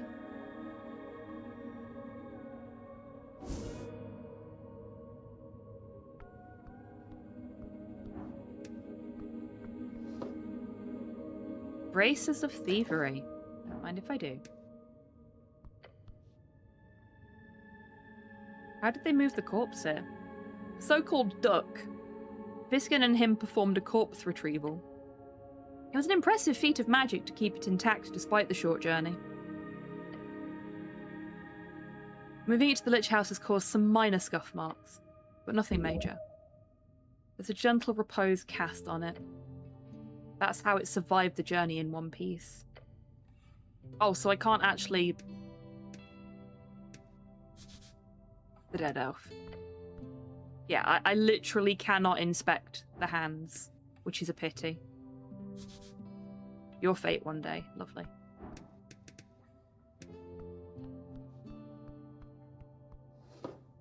What's he got? The mind expansion. I don't think I want to steal that from him. Let's try and behold him.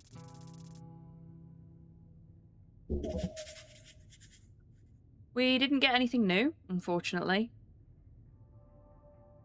I don't think they were somehow. I think that was a thing I could only get on that specific occasion, and I'm really annoyed about that. But, oh well.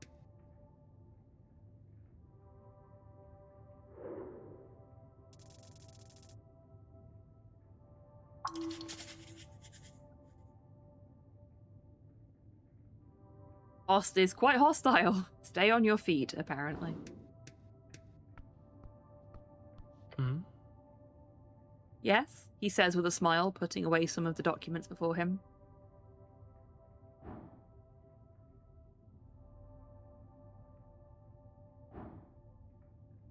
I'm going to try and figure out what's weird about him before I actually continue the plot, because we keep trying this and failing. Hooray! You stand there mulling over all you know of this strange pale mortician when your attention is drawn to the air around you. It's damp and dry, cold, piercing through your chainmail, leaving you with an uncomfortable feeling, a feeling that appears locked within this place, this tower. You close your eyes, focusing intensely on the feeling all around you. It's not natural. It's very much esoteric. A negative energy flow permeates this place to its core. All of it focused around a single point. The Pale Man. By the gods, he's covered in negative energy. Even worse, it emanates from him. This is no human. What you are looking at here is but the thin disguise of a creature most foul, most powerful. No mere spellcaster, no mere arcanist, no mere wizard. Viskin is a lich. Oh, shock horror! The guy that lives in the lich house is a lich. Who would have fucking thought? It's like, if you gonna hide in plain sight, right? The lich lives in the lich house. It does what it says on the tin. Kojima has struck again. Abomination. Like an actual lich? The eat your soul and play with your bones type lich? I mean, that explains why he's got resurrected corpses acting as his slaves. Yes, you're afraid so. What do I do with this information? You have a choice. Either try to deal with this directly, or contact relevant authorities. You can also just walk away. No worse for wear. This needs to be reported to Coin Lord Darrow. He's the highest city official on Tolstad. If only he was available. You should investigate this further. But what if... I don't mean to interrupt, Cleric, but you've been standing here in silence for almost 5 minutes now. Was there anything else you wanted?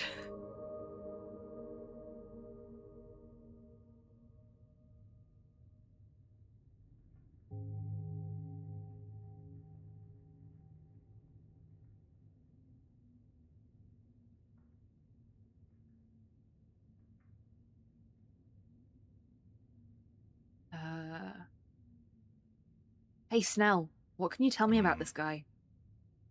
The goblin sneakily leans in and whispers back. You want a rundown right in front of him?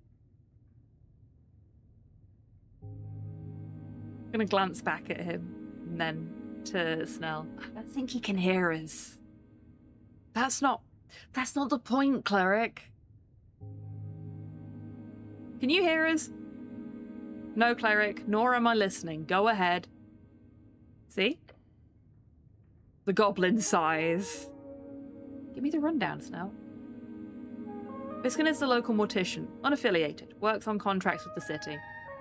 The HWBT has a deal with him, partly because he's a neighbour and partly because he's not, you know, Human?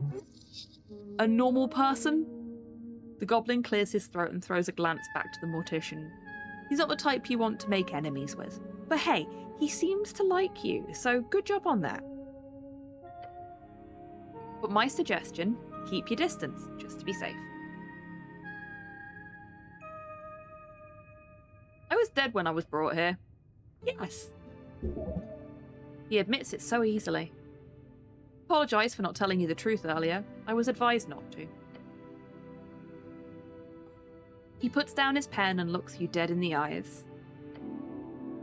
When you arrived here, you were deceased. Sometime in the night, from drowning. Right. Approximately 3 hours before arrival, I immediately began the formal procedure until I received word from Lady Sageleaf, along with payment. He nods. She wanted you alive. The lady had been notified of your arrival here. As such, I prepared a resurrection. You rezzed me? I rezzed you, yes. That's powerful magic. It is. I have my sources. The Pale Man holds incredible power, if he is able to bypass the esoteric limitation. However, I suggest you speak with Lady Sageleaf about this, if you require answers. I am simply a middleman in this. Nell? The goblin gives you a conflicted expression. I didn't know, Cleric. I really didn't. He did not. Lady Sageleaf instructed me to not inform anyone, even her own agents. Need to be so paranoid. How can I not be paranoid? Everyone's lying to me. Correction. I was lying to you, Lady Sageleaf potentially as well. Snell scratches his chin. I'm not entirely sure how to feel about this. The old lady isn't one to spend money on resurrecting a city cleric, but I'm guessing she didn't want to wait for another one to appear. We should go speak with her, but remember that she paid for your resurrection, Cleric. I will refrain from commenting until I hear her side of it. Smart. It was a lie, but it was a lie for expediency.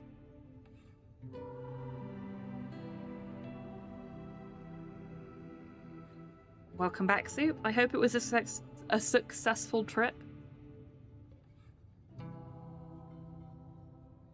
Oh, I can imagine.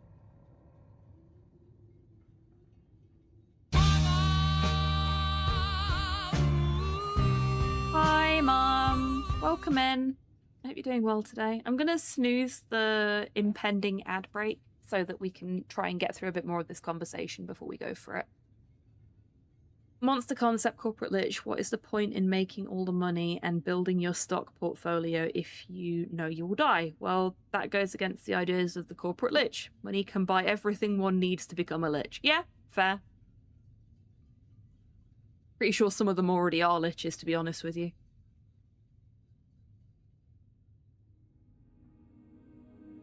What spell did you use to revive me?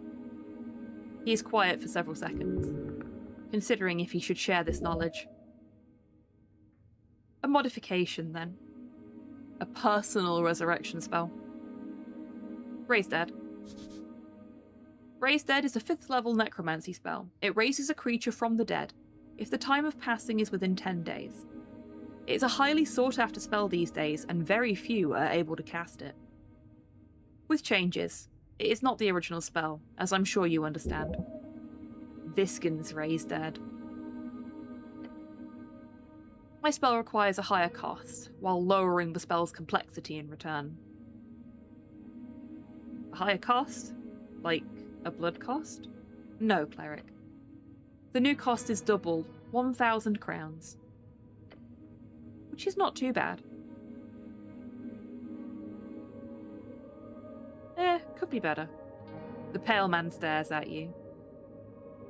Is this why I lost my ability to cast higher level spells? Potentially. Whatever issues your body and soul appeared to have had with my spell, it was not permanent.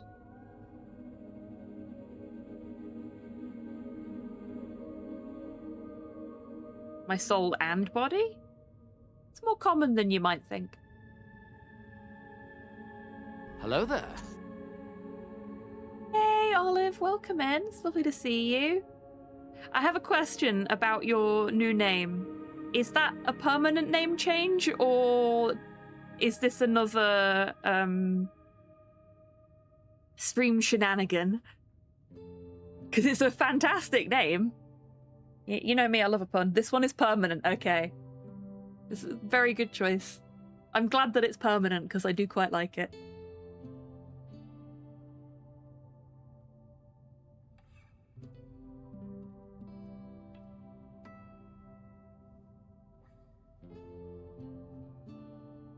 I felt really weird when I woke up. Like, different. Is that your dark magic also? That can happen, yes. Have I played Pentiment? Yes, I have. I played it on stream, actually. We fucking loved Pentiment.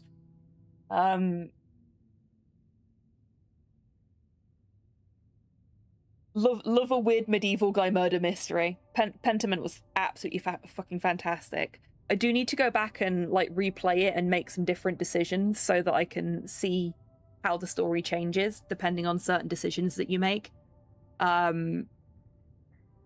But yeah, that was a delight of a game on stream. A couple of years ago now, I think we played that one because it wasn't a candidate for the awards this year, so it must have been the year before. Sadly, never won an award, despite how unique it is. Real pity. Or maybe it came in. Maybe I played it before the awards came in. Actually, don't remember. It was definitely after we moved here, so who knows? Time is hard. As it can with any resurrection magic when a soul is given sufficient time spent away from its body.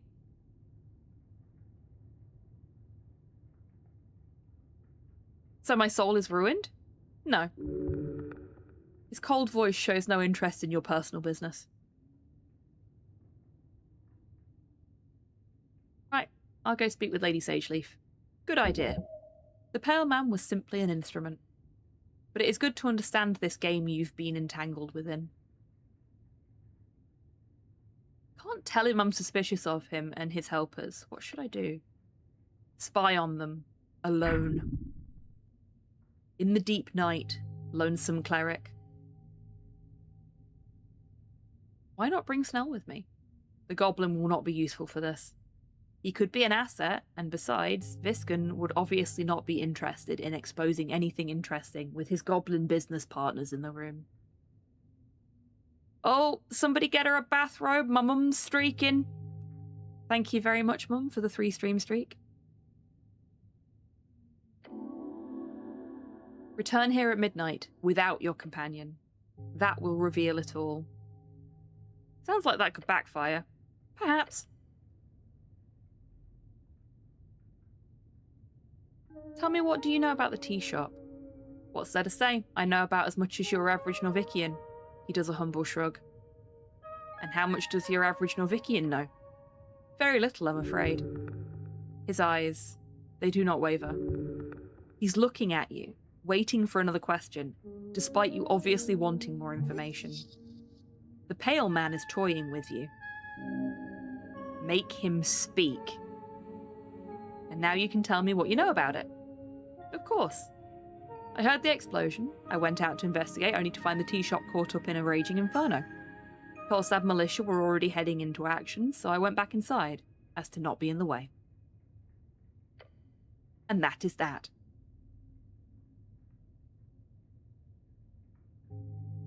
What were you doing when the explosion occurred? Working. He motions towards the stack of papers.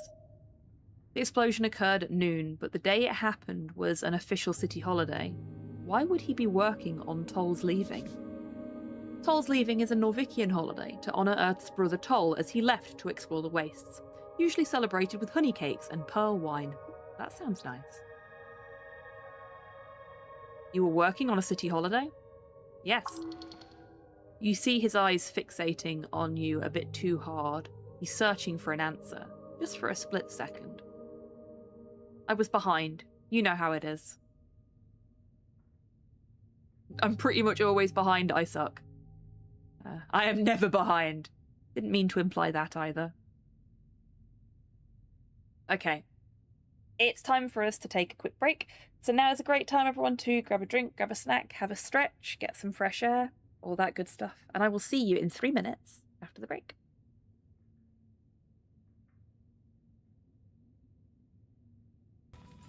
Oh, what's that? He's only a little excited, can you tell?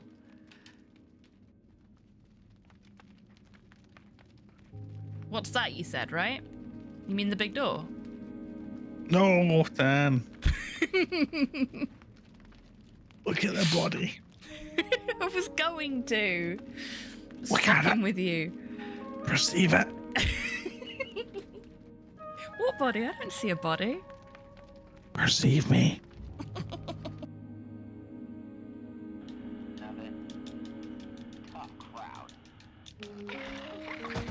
Did that work? Yes! Perfect.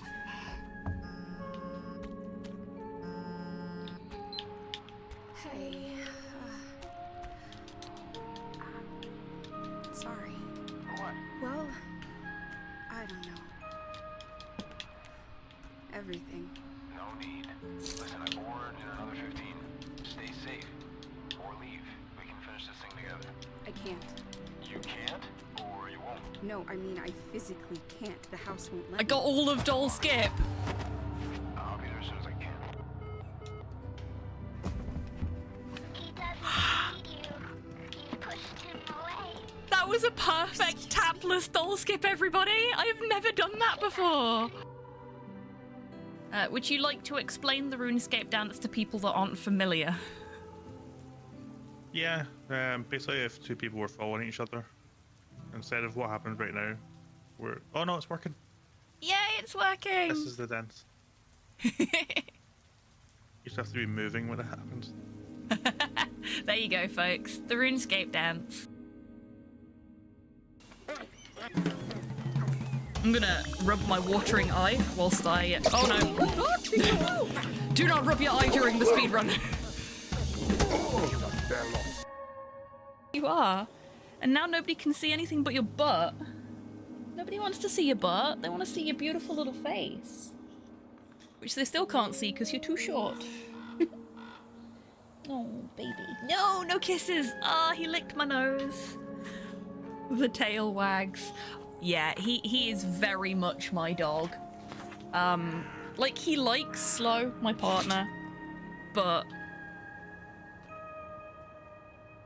fucking loves me. I'm gonna give him a little bit of yellow and see if it helps. Is this supposed to start working now or later? Okay, yellow did not help. Red? I killed him!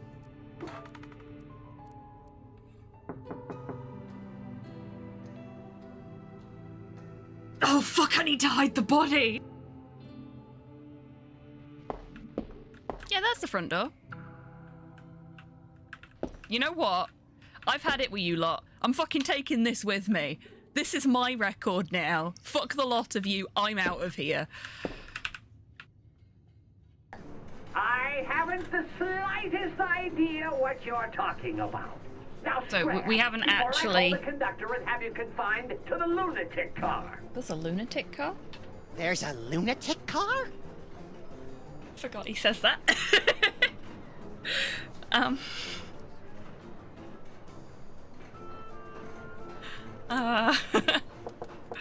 Who is it now? Feeling a little called out right now.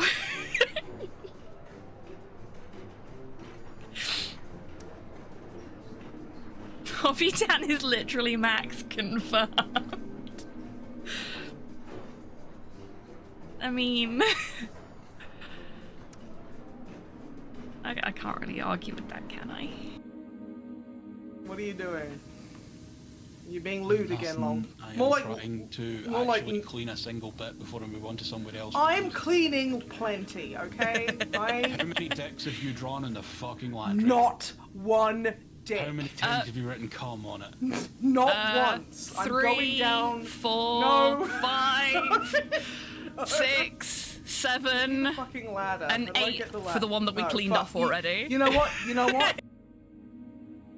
This is the latest masterpiece of fantasy storytelling from Lucasfilm's Brian Moriarty. Why, it's an extraordinary adventure with an interface of magic, stunning high resolution, 3D landscapes, sophisticated score, and musical effects. Not to mention the detailed animation and special effects, elegant point-and-click control of characters, objects, and magic spells. Beat the rush. Sit down and watch me stream Loom today. That's fine. Just pick the one you'd most want to boink. Okay, Tidders, get ready with a poll, I think. I think that's how this is going to end up going. They ruined my life. There will be no boink. Okay, no, I'm dead. End the stream. Oh, fuck.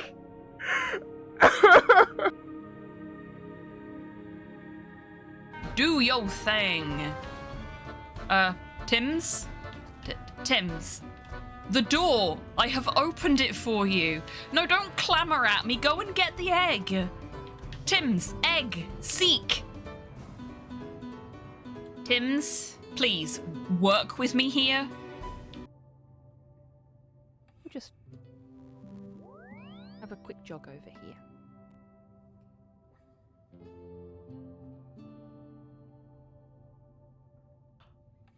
Oh, too far.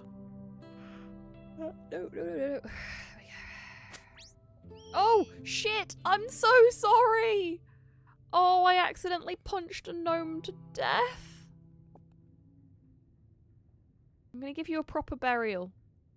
In the appropriate place. I am so sorry. Oh.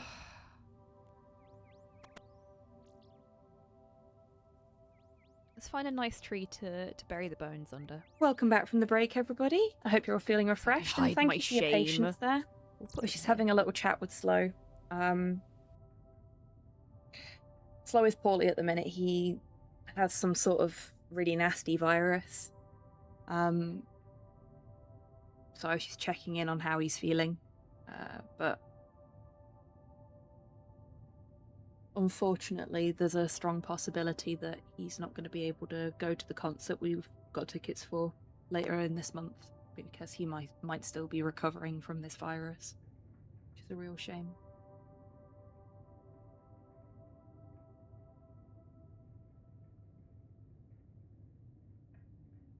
Anyway, back to the Lich. Did you hear anything peculiar? A loud bang, some shouting afterwards. How loud? It shook the Lich House, and mind you, this is not some ordinary basement. This is a remnant tower going hundreds of feet deep into the earth. I'd be surprised if anyone on Tolstad missed it. What sort of shouting? From the militia. They were rushing to the scene. The fire prevention declaration has truly done wonders for this city. Nothing else? As the entire district almost turned into an inferno, yes, there was quite a lot of commotion. Nothing that stands out, however. Like, actually nothing else? Not that I recall. Are you sure? The pale man stares at you for a while. How thick are you? He does not want to tell you anything else. Pretty sure. Sycophantics just genuine enthusiasm. Sycophantics. Fantastic name. Thank you very much for the follow. I hope you're having a great day.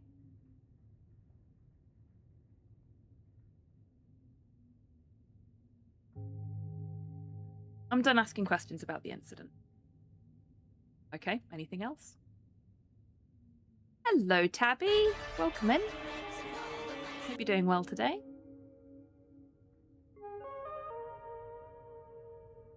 I have some personal questions. Stop. You've already wasted enough time. Just leave. Pale man shifts in his seat. His spirit recoils. He makes it clear he does not want to answer these personal questions. Very well. How should I ask about? He's come up with a ton of questions. He's willing to accept your questions. whatever they may be. Yes, retrieve the knowledge.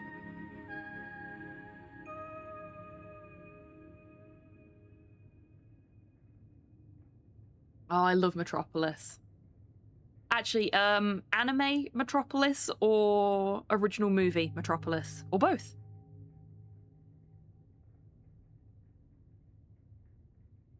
Because I'm partial to both. One of the restorations, nice. What are you voting in the upcoming election? Interesting question. A bit invasive, but I'll oblige. I'll be voting for the Party of Norvik. Numinism, while crude and outdated in certain respects, has proven both its stability and economic assurance for business owners such as myself. The People's Knights, self-proclaimed protectors of Earth's legacy, the Party of Norvik wants to uphold the divine right of a dead divine dictator. Just about to start the anime one today. Excellent. Have you seen Tezuka's Metropolis before, or will this be a first viewing?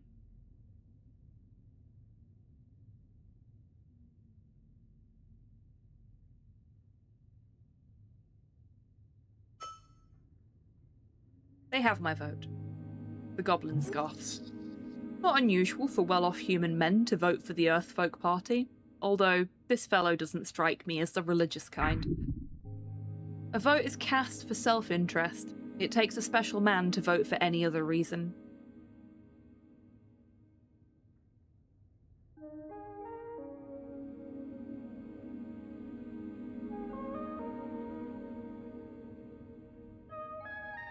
This is your first time watching the Tezuka version, even though your laptop is named Tima. Ah, excellent. Well, I hope you enjoy it when you watch it.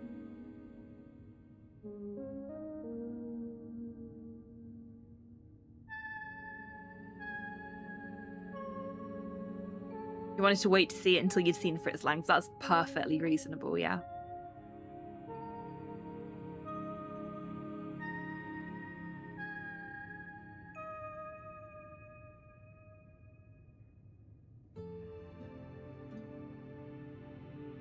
We need a shepherd, not a coalition of sheep. Must be nice to have such economic assurance. Ah, no offence meant, Cleric. I am aware not all are so fortunate, but ripping society from its roots is not the solution, in my opinion.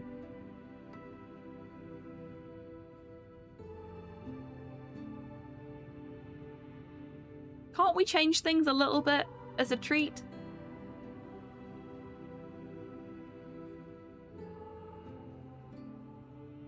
Tell me more about this place. A lich house? This is my establishment. We handle dead bodies for the city these days. Not terribly lucrative, but it's good work. How's business? Slow, which suits me just fine. During the curse crisis a few years back, this place was stuffed to the brim with dead folk. I like it more when it's relatively empty, like today. Do you store the bodies down here? I do. The ancient ventilation system keeps this particular area cooled to an unnatural degree, even during intense summer months. Tolstad is full of tiny holes and air shafts. These circulate air from the river winds all throughout the tunnels. No one knows fully how they work, but they circulate both heated and cooled air, most likely magical in nature. So not only has the game found a way to make D&D photography, but also a way to make D&D air conditioning. Fucking magical. I love it. The city has been a very grateful patron over the years. Was this always a morgue-related business? Actually, no. I used to dabble in dentistry and surgery a while back. I scaled down that production to focus on my private life more. We're going to ask about his private life. The pale man smiles at you as you prepare for another set of prying questions. No wife or kids? The gods have not shown me that path, no. Me neither, brother. Let's go in for a fist bump. Keeping his smile, the pale man politely bumps your fist. You don't have to do that. I know. Any hobbies? Like taking long walks, I also enjoy theatre. But I'm mostly focused on running this lich house. And the rest of the time? Light reading, perhaps? I should try getting more hobbies, honestly. Thank you for reminding me, Cleric. Is that passive aggressiveness? It should be. He's not annoyed. In fact, he cares so little, it's alarming. Where do you sleep? I'm sorry? Where do you sleep at night? I have a cozy apartment in the Holes. It's a short commute. Got it. Just wondering. No problem, Cleric. Happy to help. Surname? None, I'm afraid. No hereditary connections here. He puts down his pencil and points 2 thumbs towards himself. Self-made man.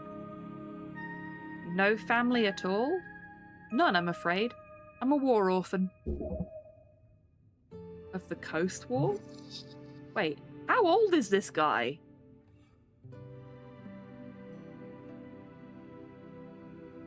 How old are you?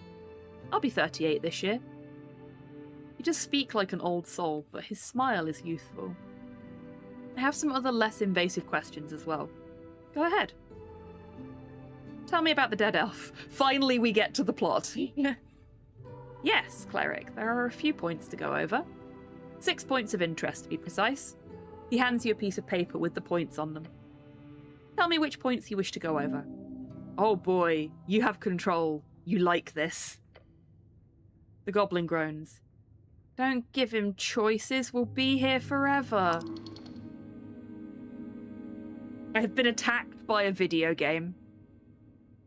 You should pick the last point first, then go random. Keep them on their toes. Go from 1 to 6 in order. Begin with the least interesting. That will keep you engaged and most susceptible for information gathering. Are the 2 points on his ears? Oh dear. No, I don't think he has pointy ears. No, he doesn't have pointy ears. Start with the most important first. You need to know this. He's not an elf. He's a lich. He's a lich pretending to be a human.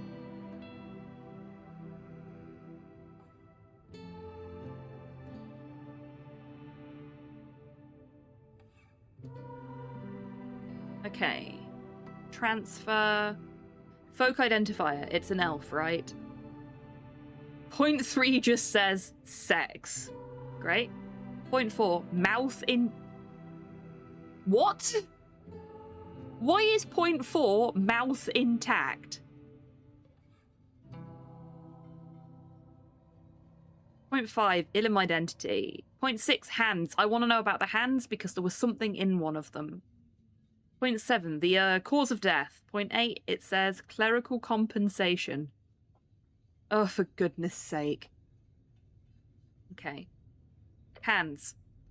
I found an object within the elf's grasp. However, it had a magical seal on it, causing it to break upon interference. Oh, fuck. Slowly and deliberately, the pale man shows you some dust in a vial. It was a chain. A gold chain. The esoteric enchantment upon it caused it to survive the explosion. However, it fell apart upon losing contact with its host. Interesting. I apologise for not handling it better. Perhaps I could have gotten more info. Interesting. Very interesting. Indeed. I'm not sure how to look into it further, but it could be good to mention to Lady Sageleaf. Okay, let's go for mouth intact. It is. Which means you are able to cast Speak with Dead. Ah, right. That's why. Okay. Speak with Dead is a 3rd level necromantic spell. Allows you to animate a spirit into a corpse and have it answer 5 questions, as long as that corpse retains a suitable vessel. That mainly boils down to still having some sort of mouth, including a functioning jaw.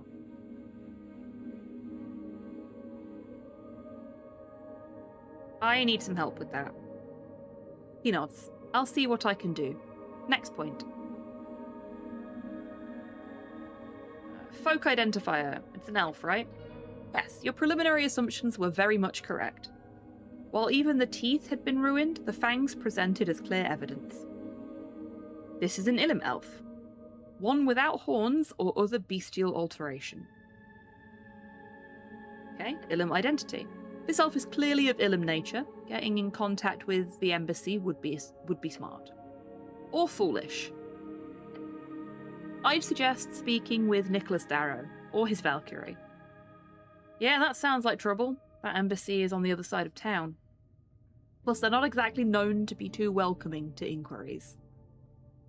Okay, point 3 just says sex. Yes, sex. Surprisingly difficult to determine in elven folk. Sex. Dwarven for the number 6. Never stops being funny. Thanks, charisma. Sex. Survival mechanism of all mortal folk. Thanks, constitution. Sex. Fun. Thanks, dexterity. We can always count on Dex to lower the bar. Sex would be nice. Not with anyone in this place, though. Thank you, Strength, for confirming that we're not a necrophiliac.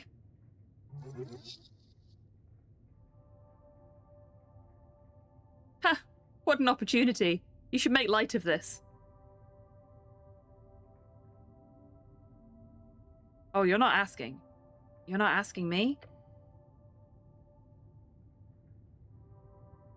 The pale man lifts his dead eyes from his documents for a very, very long time. The goblin is looking away. No, Cleric, I am not. Let us continue.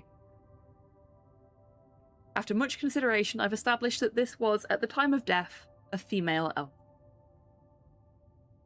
Good to know. Thanks.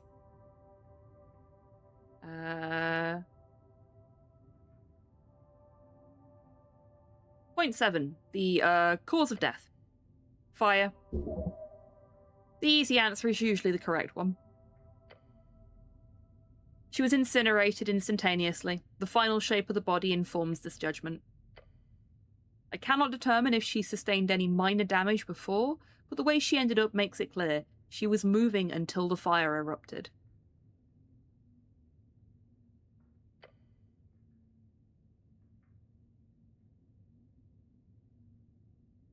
Point 1. The transfer? Yes, it went fine.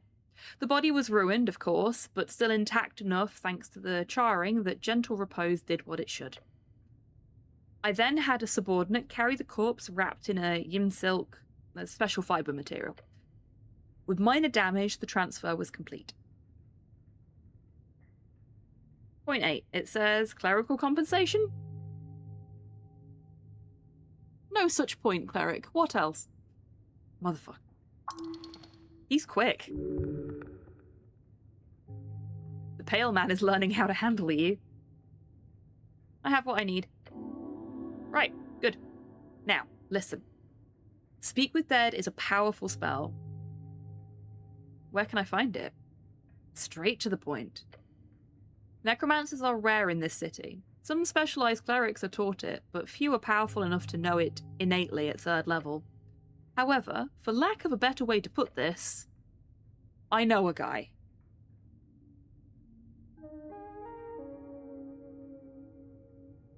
Can I trust this guy's guy?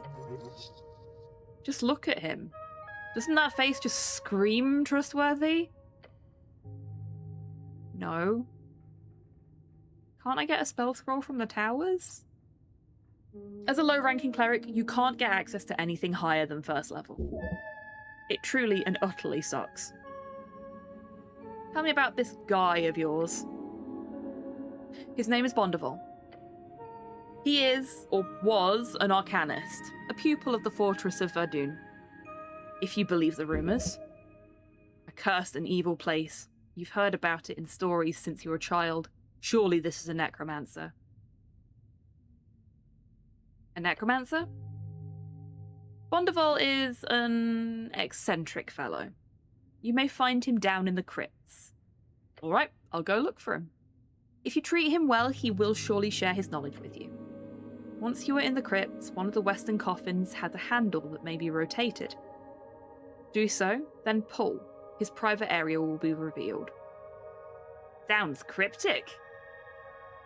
He enjoys his privacy, generally speaking. Bring snacks for Osti. Yeah, I will do. Once you've learned Speak with Dead, return and cast it on the corpse.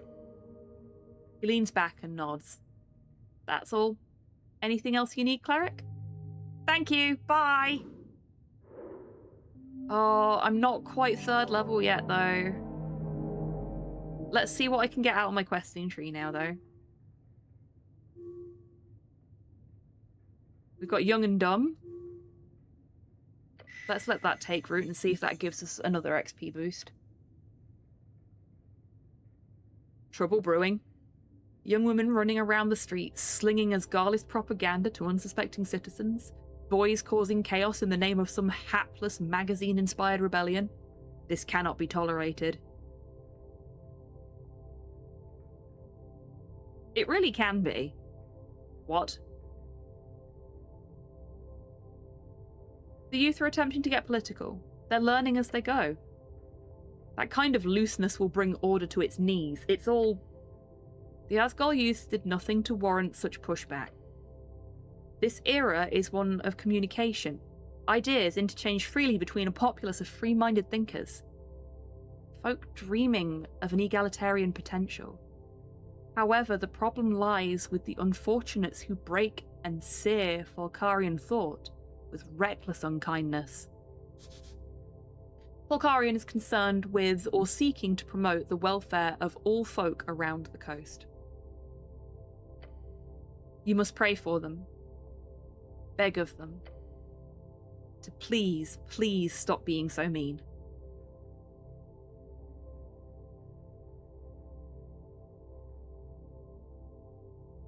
Appealing to their better nature? Great idea. We must keep hope for those with anger in their hearts. Those boys might be unkempt and rough, but they are proud citizens of a great city. They are performing a service, albeit a crude one, one beyond the realm of law. But the youth Asgals? They are even more unlawful, to a much steeper degree. How do you calculate that degree of unlawfulness? Entirely through the morality of their behaviour. Which means...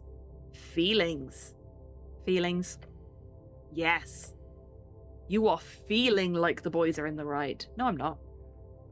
What has happened here is a complication upon society, a representation of the wider culture. Young men are drawn towards the rough, downtrodden world of the dreamers, the hope of national unity through an Earthian story, one of leadership and honour. But without that guiding star, there is no such singularity, no control, no wise king to bend the knee to. Instead, those boys are simply expressing pain through violence, enacted onto those who are attempting to craft a more caring future. That is, young women. They, as opposed to young men, are drawn towards a more social type of unity, with welfare and Asgardian flattened hierarchical structures, beyond Asgal himself, who is, by his function, also a male figure. It is to womanly people you shall look towards. Lady Fair is one. The halfling god? Yes. Lady Fair and those not. The walking god who gave everything to save her people. Her words are few but spread far across the coast. Her church is quite active among Norvikian society as an organisation of charity. One open to all folk, no matter their origin. An egalitarian dream. This is why women, as harsh as it is to say, are simply more suited for Norvikian leadership. Lady Fair makes it clear. A house held by a woman stands any season.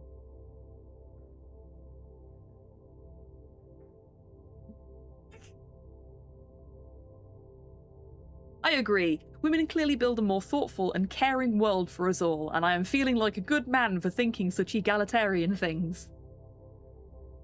There is something so powerful about dreams. Ideas spreading from man to woman, woman to man. But the Asgardian dream is not a blessing. It is a smile wrought in pain, a vision of 1,000 layers of intersected nets and labels, tangling every person, ensnaring them into oppressor or oppressed. Wow, Strength, this is the most loquacious you've been.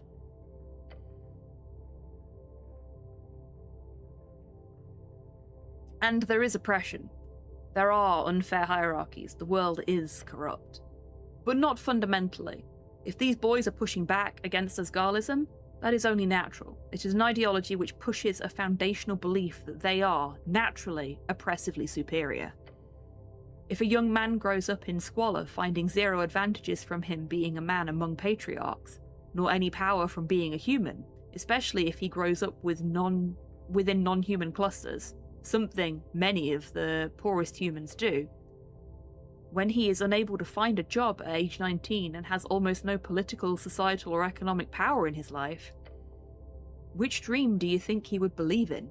The one calling him to fight to reclaim what is his by right, a good life, as a future patriarch? Or the one calling him an oppressor? It does not call him an oppressor. That is an unfair reading. Asgarlism is about systemic change. That young man is trapped in the same cycle of violence that all men find themselves since the dawn of time. That he must fight, that he must be a patriarch to have that good life. Asgarlism would lay the foundation that allows him to be free from these burdens. He would be free to find that job, that good life, with the same prospects as everyone else. That foundation is laid by raising women to the forefront, by allowing them to flatten our hierarchies and bring about a new world.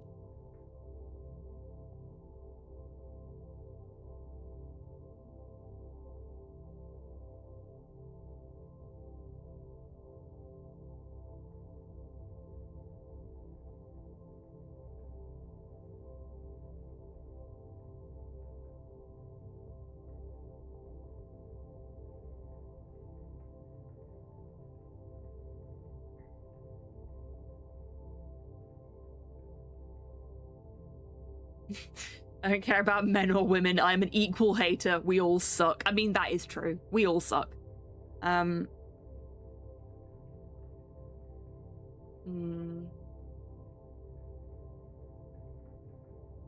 know which route I want to take with this thought, but I'm unsure how we get there.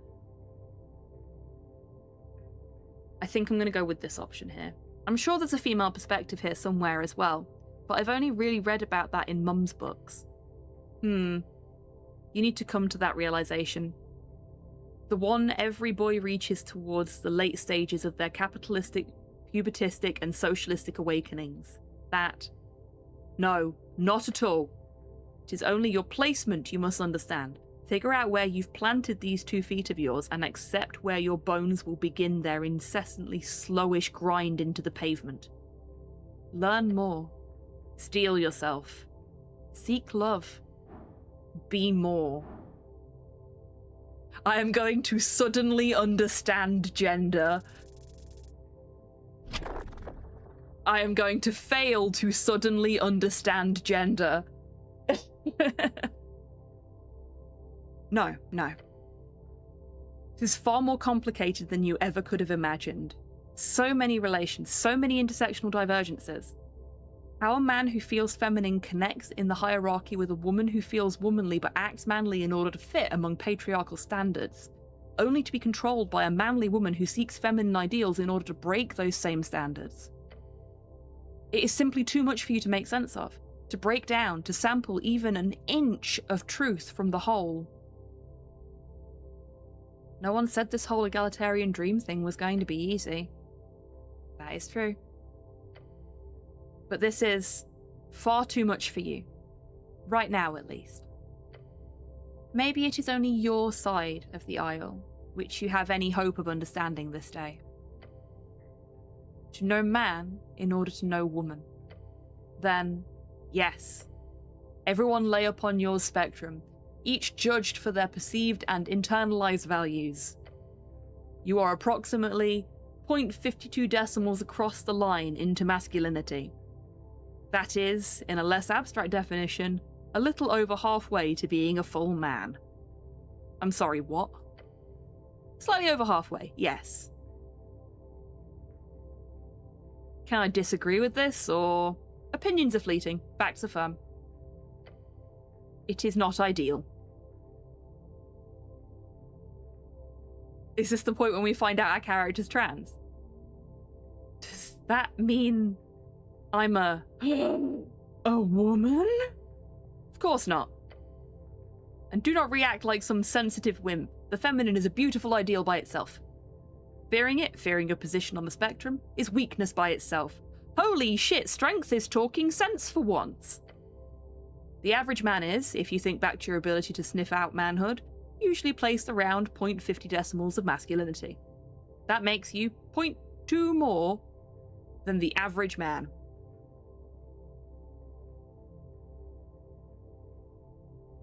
So I'm actually super manly. Let us not get carried away. You are approximately averagely decently middle ground manly. A normally sized manhood inside of a perfectly median shaped man. So I'm boring. You are exemplary in your defaultness. Now, you will choose. What? You know the truth, so choose a side. Okay, so we've got Lady Fair and the Future Patriarch. I already know which one I'm picking. What does feminine and masculine mean in this context? Wow, you can really get into the weeds on this. I thought we were already in the weeds, but apparently not. I'm ready to make a decision. Do so. Stand tall. Do not be afraid. I'm picking Lady Fair. It is done. The feminine has entered into your body, your soul, your blood. Be kind to all. I'm going to be slightly less confused about gender.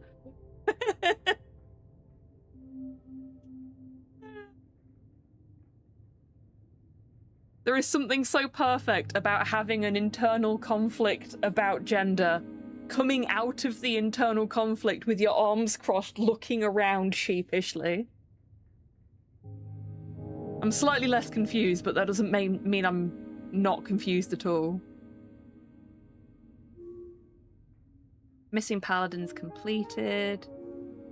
These feats are all done. That feat is done.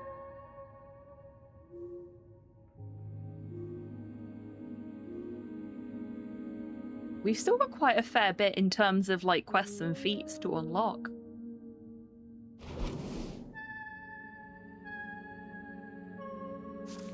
I forgot I'd still got this on.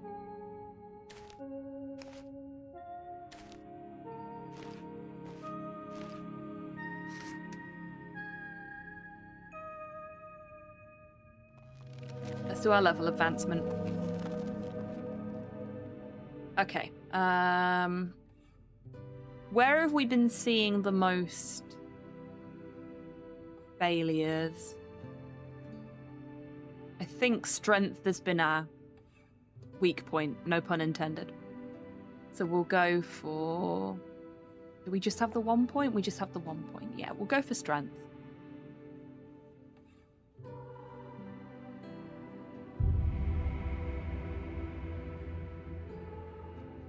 And we are now a high enough level to cast Speak with Dead. So we can go off and do our Speak with Dead mission.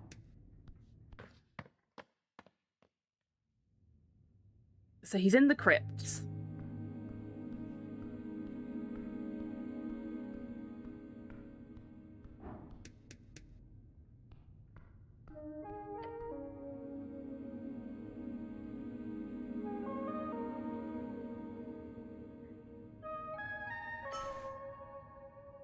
Let's just get some bonus XP. Underneath the rag you find a cold corpse of a human. Thinning blonde hair, unkempt facial hair. Yeah, this guy looks fresh. Like he could just sit up and talk to you. The goblin looks away. He does not wish to partake in death.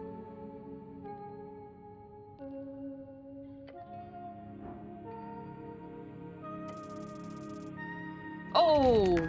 That's like my third nat 1 of the stream. And actually, I think it's my third nat 1 of the playthrough as well. We've not had any nat 1s up until today. There's something strange here. We must look closer. Scars. The moment you touch it, black veins appear over its skin. Oh no. A feeling of impending doom comes over you. Your stomach drops, followed by a wave of pain. Fuck. Necrotic energies. Let go of the damn corpse. The moment you let go, the pain subsides. Dark marks on its skin disappear as quickly as they showed up. The goblin looks over to you with a concerned expression. This is why I don't deal with corpses. What a horrific spell. This corpse is cursed by something wicked beyond your powers. They should at least have a sign up. Like, don't touch the dead, they're full of black magic. You slowly cover up the corpse once more. You need to look deeper into this.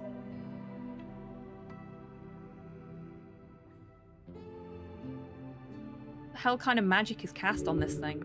Something horrific. Truly evil. Whatever it is, do not touch it again. It's okay to loot him, right? Yeah, why not? If you can suffer the loss of moral integrity. Moral integrity? It's a dead guy. He's not going to need his stuff, obviously. Not like the guy will complain, but don't go around talking about it too loud, okay? It would be dishonorable. Only take that which you need for your quest. Grave robbing is frowned upon by some, even in these enlightened times. Either way, you will not get in any trouble. No one will know. Who was this guy? His hands are calloused. He's built like a sarcophagus. Just a man. A dead man. An honourable dead man. Why is he here? This is a morgue. A lich house. Clearly.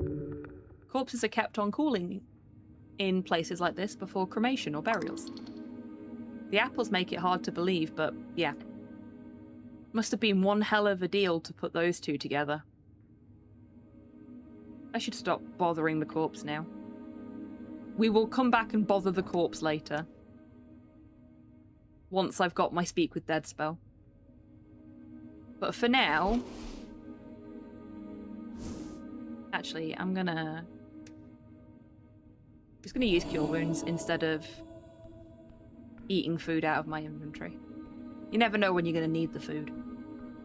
Right. Crypts are this way.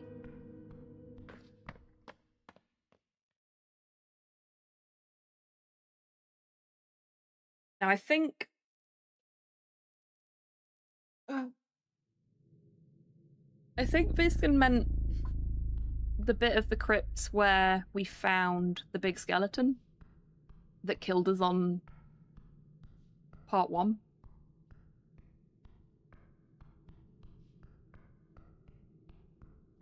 But I might be wrong.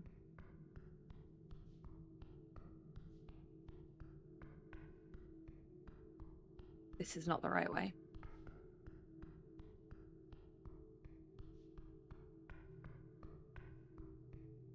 I think this is the right way. Ah! There we go.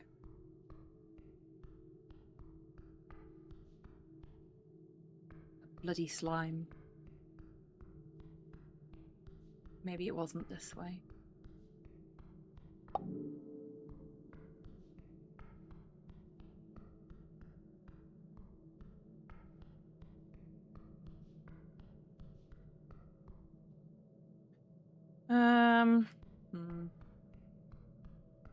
Oh no, we can't go through this side of the door.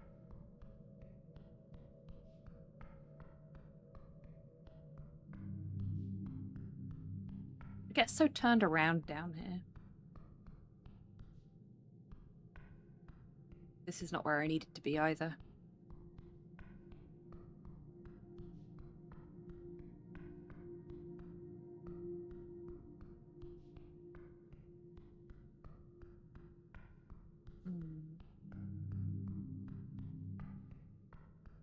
Crypts.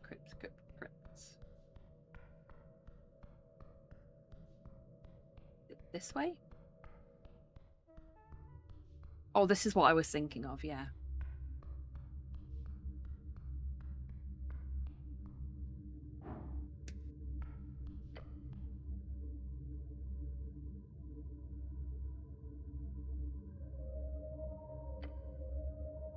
They do not move, okay. Is it further in here? Oh, hello! It's the duck. Got thaumaturgy on him. Let's behold the duck.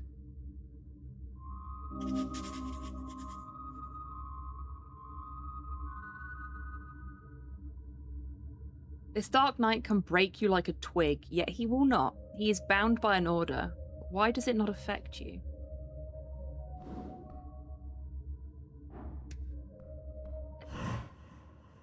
The dark knight stands in the crypt.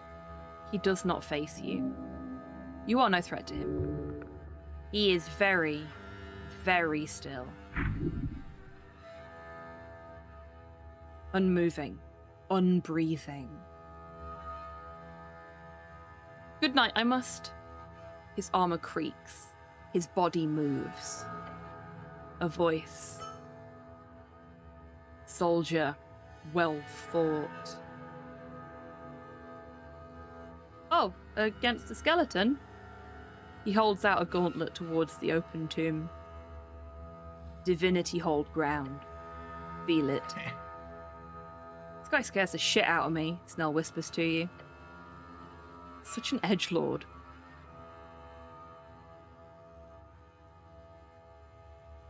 What do you mean? Feel it, soldier. The windy voice barks at you. The string.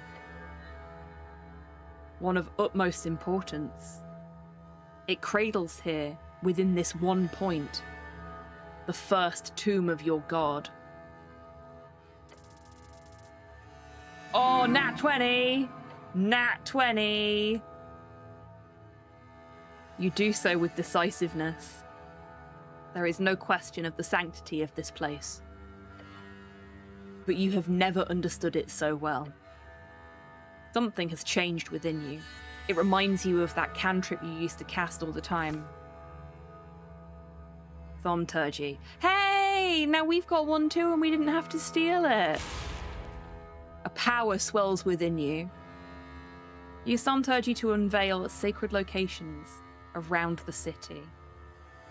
The Dark Knight says nothing more. He simply picks up his axe and leaves.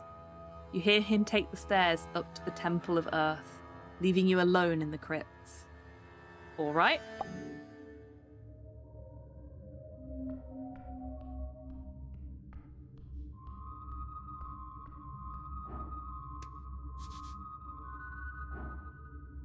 The tomb of a fighter is empty inside, except bone dust and some crowns.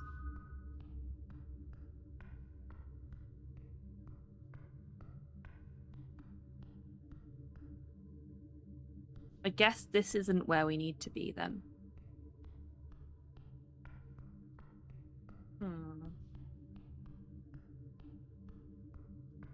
Oh! This wasn't here before. I'll need some type of key to go up here. Maybe a crypt key. Oh, that's how we get here from where the duck lives.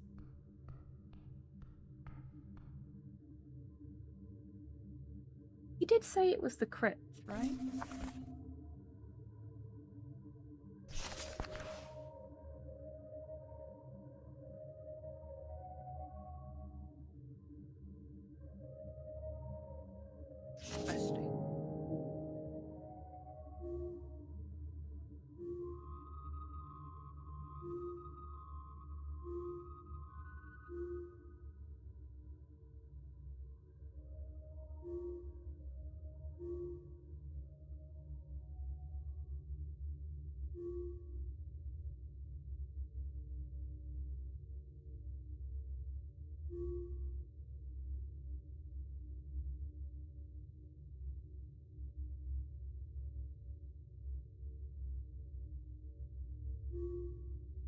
Oh.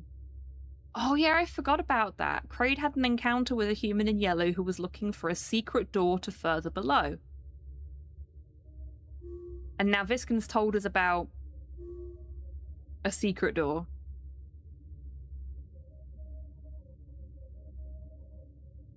I need 250 crowns for my book. I've got 233. I need more. I can't spend any more either. Need to behave. Okay, so if it's not in here...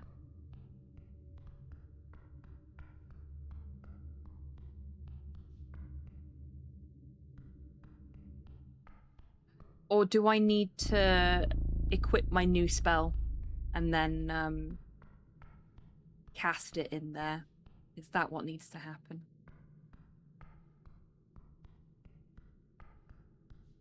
Let's go find out.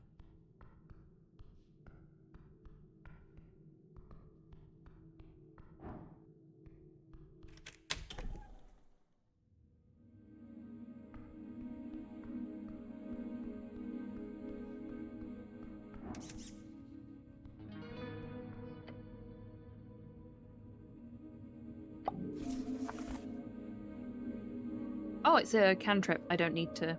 Silly me. Cure Wounds has come in really handy, so we'll keep that. Speak with animals. Yes, please. Charm person. Comprehend languages.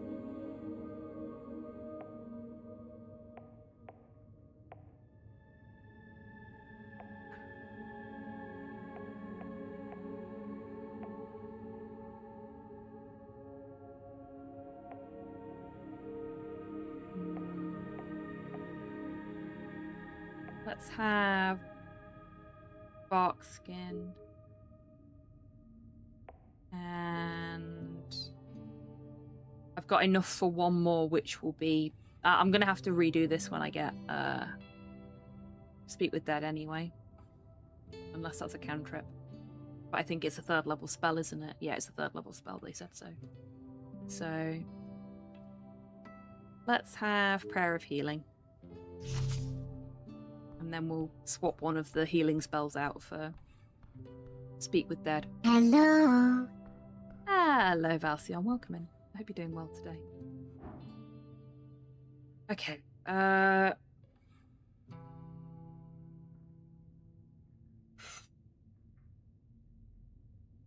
to figure out how we do this. Like, how do I get where I need to be?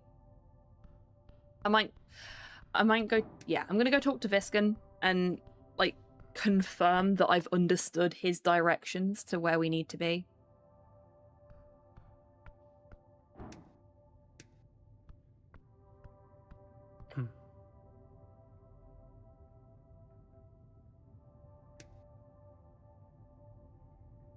Yeah, fuck it, why not? I'm gonna charm him. He resisted! Legendary resistance. Oh, fuck off. You move your hand and open your mouth to speak. As you do, the cleric, the spell fizzles. Please, do not. With a single glance, the pale man dismisses your spell. What kind of creature is he to have such power? Guy's genuinely horrifying. Do not anger him. Run.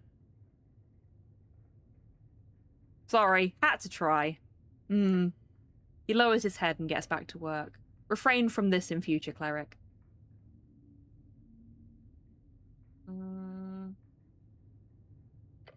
Is it going to be in here?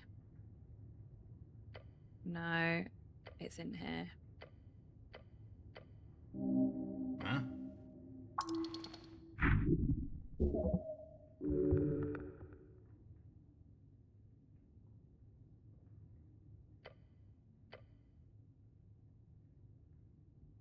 Need some help with that. Right, is that gonna... Here we go. Speak with Dead. Where can I find it?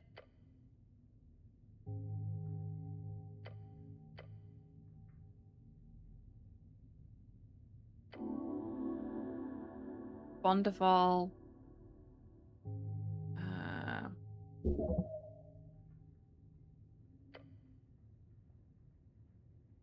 You may find him down in the crypts. Once you are in the crypts, one of the western coffins has a handle that may be rotated. So I was in the right place, I think.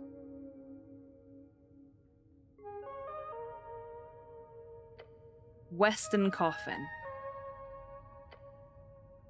He lives behind a secret door. Okay. Thank you, bye. One of the Western coffins has a handle. I'm guessing that I actually need that cantrip to be able to find the handle.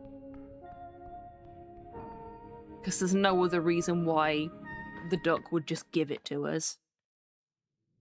Makes no sense.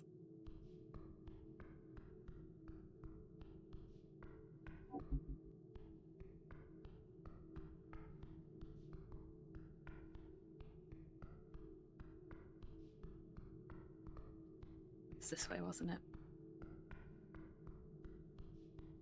Is it this way? I'm so bad at this. Every corridor looks the fucking same to me. We due another break already? What damn. It's not that way. You can tell I'm enjoying this because the time is literally flying for me.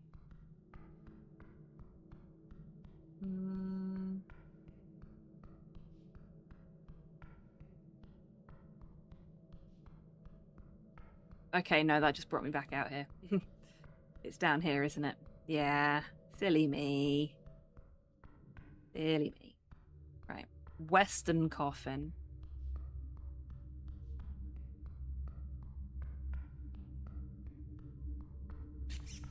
That's got to be in here.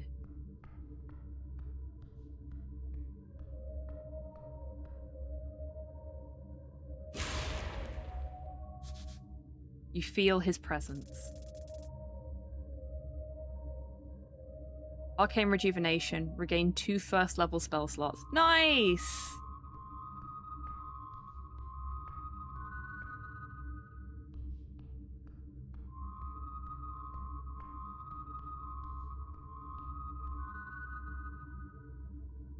Ah! Got ya! Stone coffin rests against the wall. Of classical dwarven design, used for early earthfolk tombs. The lid is sealed tight, almost built into the wall itself. Ornate carvings cover the surface. Symbols of death and rebirth, all dwarven in origin. Forge and hammer. Standard crypt work. Your eyes trace the symbols carefully. Death, rebirth, the cycle. Typical dwarven work. A few words of poetry, nothing interesting. It is beautiful. It says, Gadar gar, folk, dor, inget nyit, under solen, along with many other proverbs, each one personalized for the fallen. These coffins must have been close dwarven warriors of earth until their graves were exhumed, of course.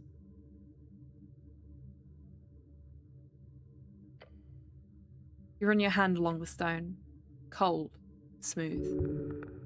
Something about this feels off. It's integrated perfectly into the design. An iron ring serves as the grip.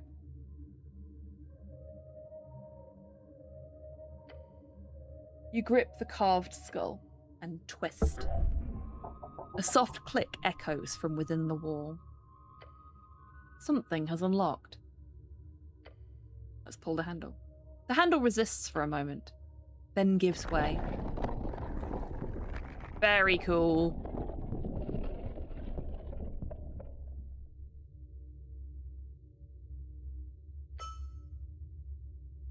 Revealing a narrow staircase descending into darkness. Cold air rushes up. Ancient. Stale. Oh boy. Even deeper, huh? Doom. You scared?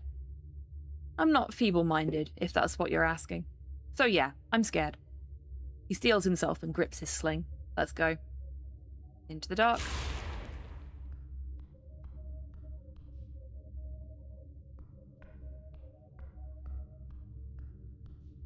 And we are gonna go we are gonna go for a little break. Sorry. I could hear a noise under my chair, and it sounded like chewing, so I was just checking to make sure Nick wasn't eating my chair again, but he's not. He's put his chew on top of the wheel of my chair and is chewing on the chew. You know, so if his mouth happens to slip and he ends up chewing on my chair, it's completely by accident, honest. Anyway, now is a great time, everyone, to grab a drink, grab a snack, have a stretch, get some fresh air, all that good stuff. And I will see you in 3 minutes after the break.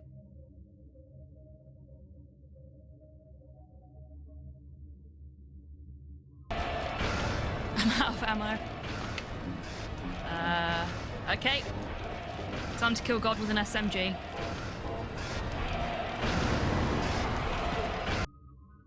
You are. And now nobody can see anything but your butt. Nobody wants to see your butt. They want to see your beautiful little face. Which they still can't see because you're too short.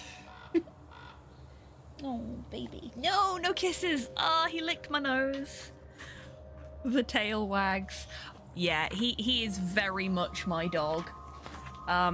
Like, he likes Slow, my partner, but fucking loves me.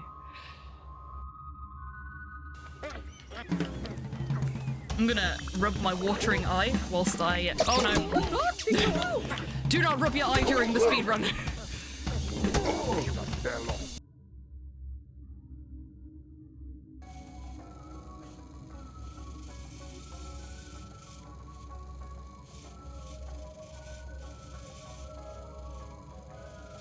Oh my god.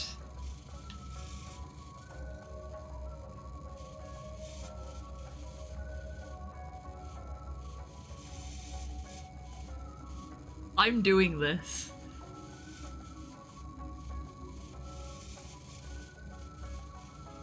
Yeah, work those legs.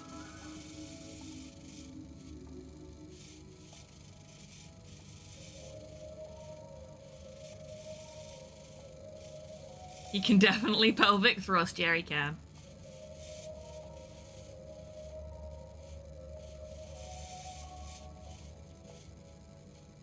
He's a popular guy then.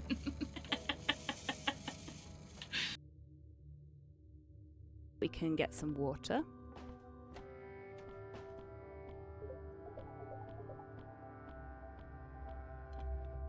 Fuck. I put the bear trap down and then stepped in it.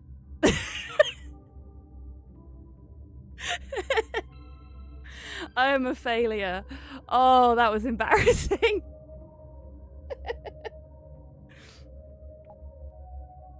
Something beginning with P and ending in Y.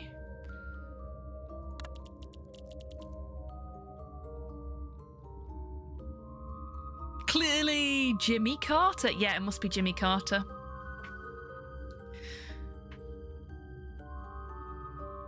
To be fair, the hair's way too well kept to be the other guy. Pussy. And maybe Pussy kill him.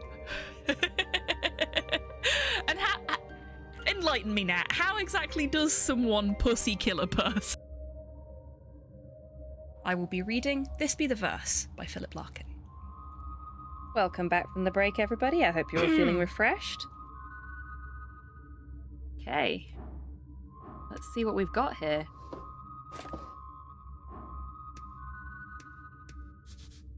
Wooden coffin. It's rotting. Oh, that's 20 more crowns. We're getting closer to... Oh, heck. Oh, heck. Anyone want to capture that for Murray posting? We got ourselves a Murray.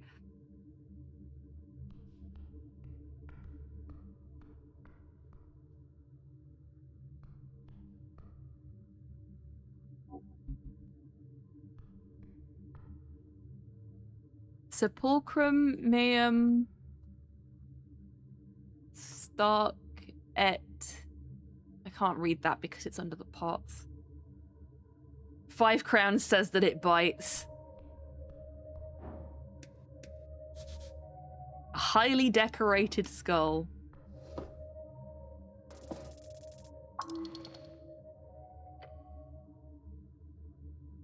Stepping into the hidden tomb, you see a colourful display of twinkling light through a gloomy and dusty air.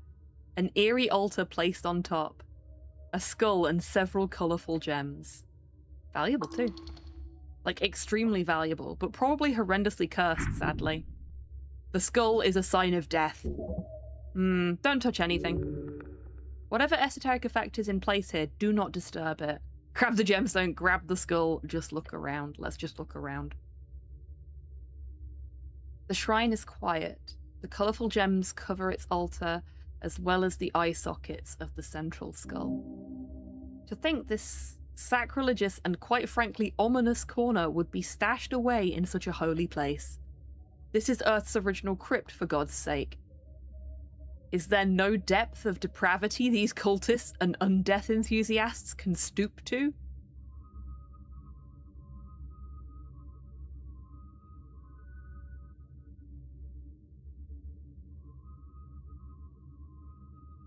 Hello, Viscon sent me here. Is there anyone here?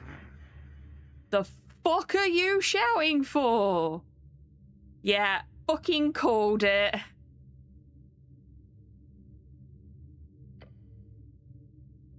As if lifted by some invisible force, the bejeweled skull rises from the altar. Its gleaming eyes twinkling in the light, its jaw chattering. The noise causes you to recoil. Death. Huh? No. No way. An unending wave of dread falls upon your essence. An esoteric force. It is entering your mind. Earth, protect me. Protect you? The goblin tries to grab you, but he freezes and groans.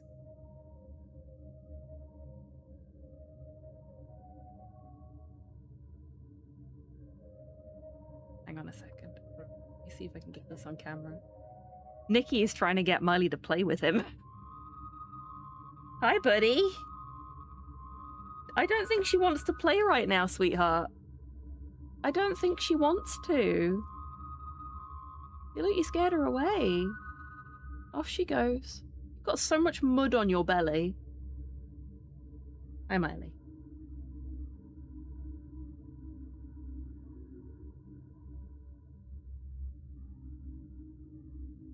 What the hell? He falls to his knees. You barely stand. I can't move. The dread is overbearing. The skull's jaw stops chattering. As the noise disappears, you feel in control once more. Slightly. You wake me up for some trifling bullshit? You a trifler, huh? It clicks its teeth together. No, sir, please stop making that sound. I make any damn sound I like, you hear? I'm the cleric. Gonna try not to puke. Cleric, eh? A cleric? Of a dead god? Holy hells, this thing is terrible. Being close to it ruins your posture. The body cannot sustain this undeath. The skull lets out a howling laughter as it shudders about in the air. I am Necrolord Bondeval. Wahaha! Necrolord. That is a title of old Diminor. You've been unfortunate enough to encounter here a remnant of the Arcanists, left to decay in this mad form. A demi-lich. A horrifying creature. A lich fallen into a state of insanity and decay, rotting into nothing but a skull. Punch the skull! Fuck's sake, strength! You're a great and horrifying lich, yes. This is yes. It is my doom. Snell, I heard him. The goblin looks horrified and ready to spring into action despite the shaking legs. I'm a scared little mortal? Yes. Please, I don't want any trouble. No trouble? Boring. Boring. Hey, screw this guy. Hey, fuck you, buddy. That's the spirit. Be abrasive. Don't let anyone tug you along. That's what it's all about. He rattles a laugh, slowly spinning in the air. Oh. Viscan let me know all about your little situation. Oh, he did? The demi-lich clicks once. Not very necromantically entangled, are you?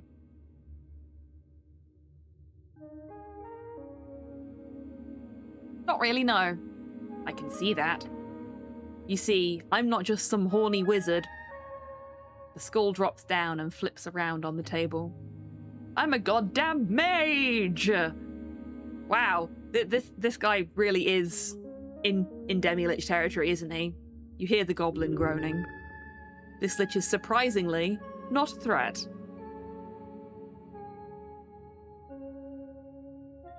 I know this trap, you need to throw 100,000 worth of gold coins at it to destroy it. Yeah, that's not happening. I need all the crowns I have to pay for my book repair. For whatever reason, his intentions are far more sinister. He intends to teach you something. Trained in the arts by Hagen Dim, legends sent to fight on behalf of the great empire in the history of yours, arseprint. Necrolord is not just some title, it's a calling, a dream of undead supremacy. One day it will be reached. You're the lucky one here, for I will help guide you to a string attunement. A necromantic attunement.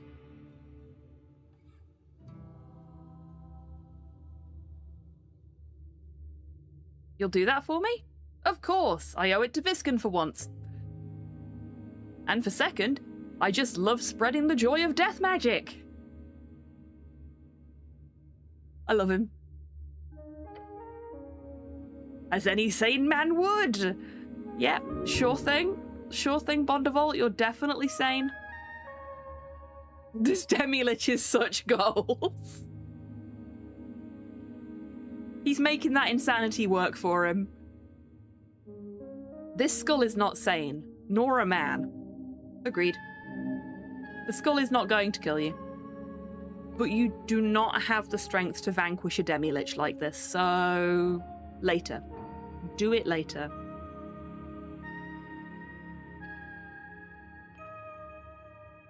How did you end up like that? Like what? A skull? He goes silent for a few seconds. I don't know what you are talking about. The demi-lich is probably in denial about the whole being a skull thing. A lich? Ah, that. Long story. I've been around since the 300s. Arcane era? Of course. What else? The skull pauses, it's rotating and focuses on you. I'll talk your skin off, Cleric. Please no. He clearly loves to talk. Any question you ask, he will answer. Where did you grow up? In a small village called Creelv. Creelv? A city in Eastern Reeds. One of the few places... Oh, we got another typo. One of the few places untouched by the later stages of the Coast War, and thus a stronghold of early freestriderism. Today, it is the 4th largest free city. We had barbarian invasions from the Vorgeni border every year. To protect them, I raised our dead from the village crypts. Those were some bloody battles, I'll tell you. Took a dozen heads before the message got into their thick giant skulls. Who taught you necromancy? A ghost, actually.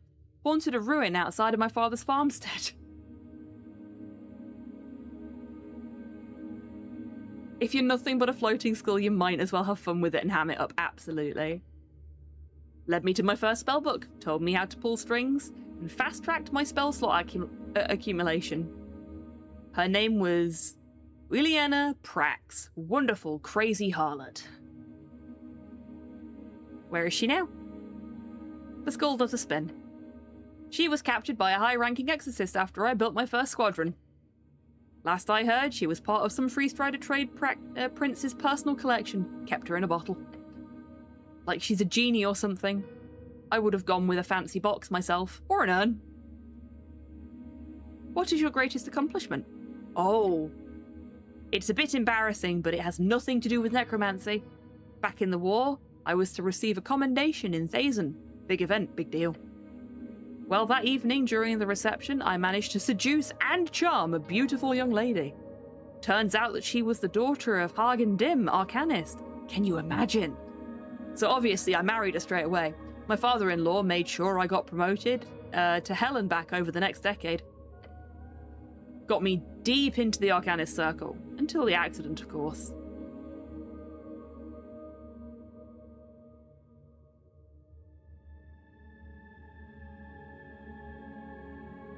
What's your greatest necromancy accomplishment, then? Oh, easy. I led an animation of a Dracolich. Oh my god. Dracolich is a dragon who goes through the act of achieving lichdom. They are known to be the most terrifying creatures along the coast.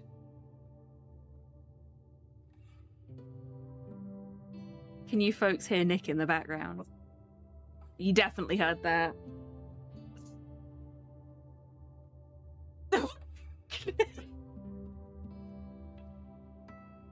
Okay, so Nick was rolling around on the bed in my office, and started grousing.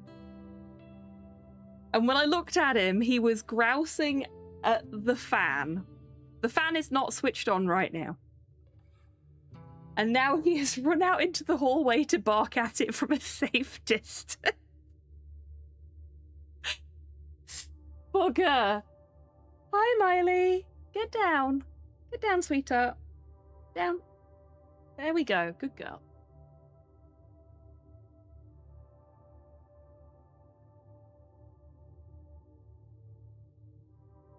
Oh, very nice. Hi, Nick.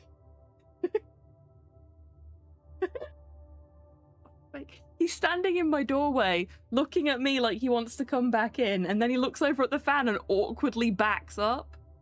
I'd understand if I'd switched it on, but I hadn't. He just suddenly remembered that it's there and decided he doesn't want to be in the room anymore. Silly dog.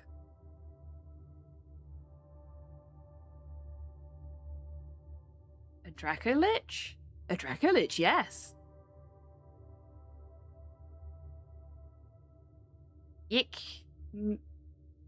Ikimilian Ravad, a child of Isuth. Not one you'd read about in history books, but she had spirit, that dragon. I wasn't a regular in the dragon cultist community, but my expertise as a lich led them to hiring me. I would have done it for free, honestly.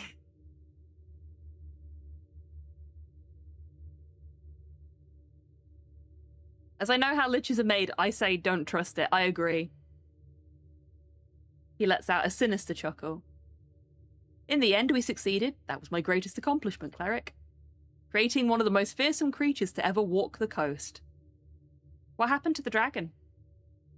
I obviously won't divulge the secret of Dracolichdom, but rest assured that Ikimilian went through hell to achieve her new form. It was a tragedy what those Genie Templars did to her. And her army. Otherwise, she could have easily ruled a city or two by now. Genie Templars? Some crazy warriors out of Kargamesh. Was a big thing 100 years ago. I am fond of dragons, you know. Mortals look up to us. Gods look down on us. Dragons treat us as equals. At least, the wise ones.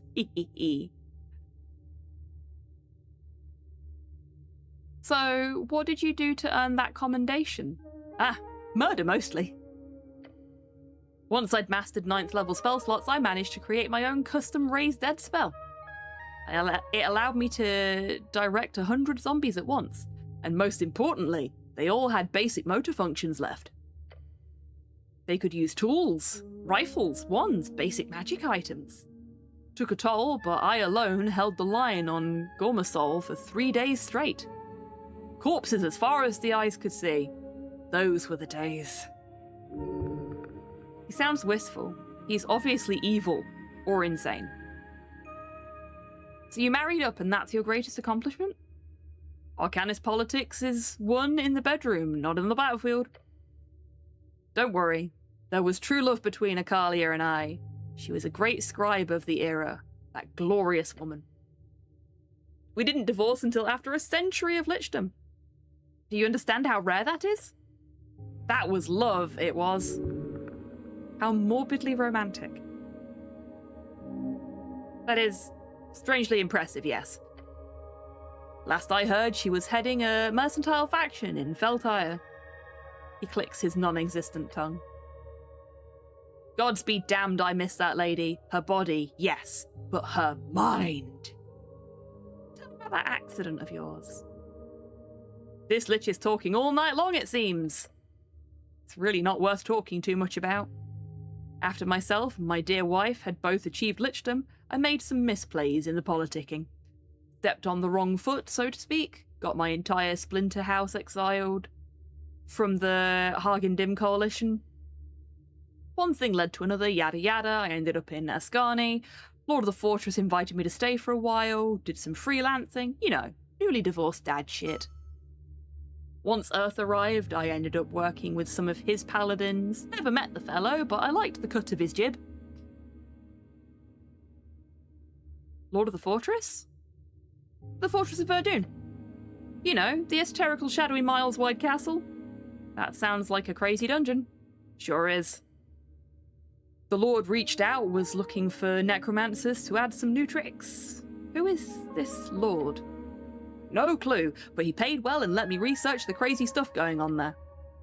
Still have no idea what the fortress actually is. My professional guess would be that it's an esoteric pocket gone wild. Like a slice of pure negative energy that's landed right in Ascani and can't escape its bubble. Just one of many weird wonders of the coast. The Fortress of Verdun is a popular dungeoneering location. Lots of treasure to be found. Whenever a hole opens up. When the fortress opens up, there's always a trove of merchants setting up camp outside the entrance. You have any kids? A dozen or so. What, really? My wife Akalia, ex-wife, was a prominent member of MRS, the Majorcrat Reproduction Society.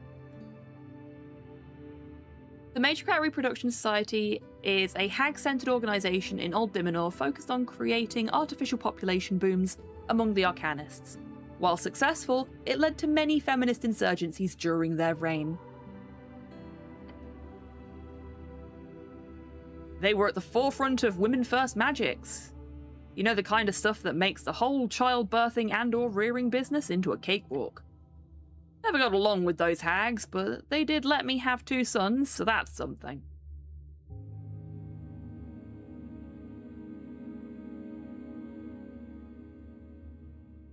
Are you implying that sons are better than daughters? Not really.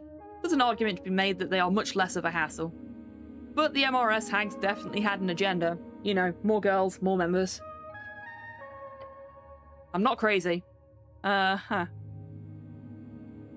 sounds like feminism. I thought the Arcanists were old-school patriarchs. Oh, absolutely. As long as the MRS were focused on providing population among the houses, they were fine. As soon as they began spreading birth control and ideas of female liberation, he cackles. Those hags were cracked down hard towards the end. Their turn to the revolution was one of the main contributors of the fall of the Empire. At least, it seems that way to me. Woman scorned, etc., etc., etc. He turns and stares at you. Are you a feminist, Cleric? Your goblin companion turns to look at you as well. Of course you are. You were raised to be good to women. No, you do not align with these notions of feminine dominance. The female is powerful. Women's suffrage is important, duh, just say yes. In all honesty, you never would have imagined, not for 1 second, that you'd ever be asked that question by a demi-lich. Yes, I am a male feminist, is that a problem?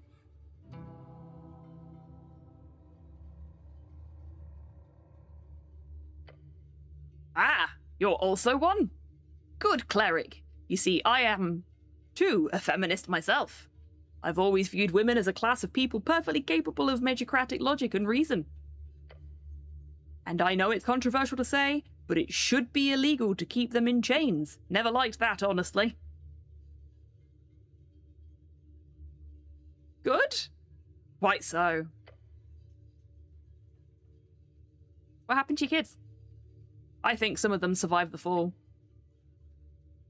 My blood wasn't prominent enough to be lineage persecuted among the Free Striders. At the same time, it's not like they received any inheritance. Logically, I should have some great-grandchildren scattered about Diminori. Or, sorry, what's it called now? Reeds? Stupid name if you ask me. They should have called it Stridery. Or something. That would have been on brand. Cool, that gives me a better picture of your life. I was really hoping that that would reduce the difficulty of the attuned to necromancy. Tell me about Visken. Lovely bastard. I gave him a serious case of testicular torsion once. Can't believe he ever forgave me. Pure evil. This game has a preoccupation with testicular torsion because that's twice it's been mentioned now. I didn't think you would be getting into this conversation with an undead horror. Me either, Valcion. Me either. The skull lets out a maniacal laugh. Just out of nowhere? As a joke? No. We had a little war going on, okay? I had just left my position at the Fortress of Verdun. It was 30-ish years, I believe, right when your Earthfolk had begun growing quite bold up River Torna, so I decided to sneak into your city here. That's when I saw him. An old opponent, Visken. I immediately remembered his ugly mug and his rotten soul engineering. You came to Norvik 30 years ago? Something like that. Either way, I decided to kill him and take his place among the mortals of Norvik. A couple of magic duels and assassination attempts later, and we were at a stalemate. Although I'd consider it more as me just getting tired of hunting him down all the time. Him and his goons. Our battles came to an end, and though, when a local vampire started messing with us both, threatened to expose us, so we joined up. Team up of the century, or that decade at least.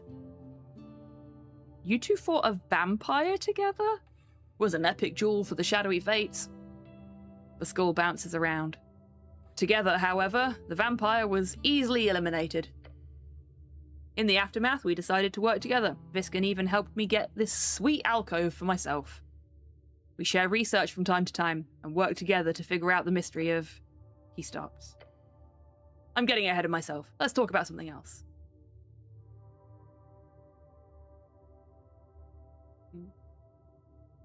Did you turn into a skull in that battle with the vampire? A skull? Makes a motion that could be interpreted as a shrug. I'm a bit bony, but a skull? Don't be preposterous. The Demi-Lich is clearly unaware of his own situation. He's either deluded, or there is some esoterical effect placed upon his memories. A memory-altering spell by Visken, perhaps? Who was the vampire? Thomas Darrow was his name, a nobleman, which made it much more dangerous. He's saying Darrow was a vampire? Slander, surely. Okay, but the only time we get to interact with Darrow is when the sun's gone down.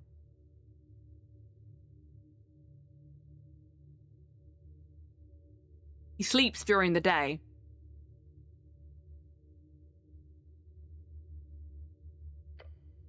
Hopefully. We cut him down without anyone suspecting a thing. Maybe I shouldn't say this out loud, but who cares? The mysterious death of Thomas Darrow was written about quite extensively in the magazines about 15 years ago, back when you were a kid. Thomas Darrow, so that's what happened to the lost uncle of the Darrow house. Oh, okay, no, it's not the Darrow that's in charge, though it is suspicious that he's only available in the middle of the night. What's that about research? Nothing. That's nothing. He says nothing more. All right, I have some other questions. Ask freely, Cleric. Know anything about the tea shop thing? Nah. Nothing? Literally nothing about any tea shop? I get updates sometimes, but I don't know. Fun that it exploded, though.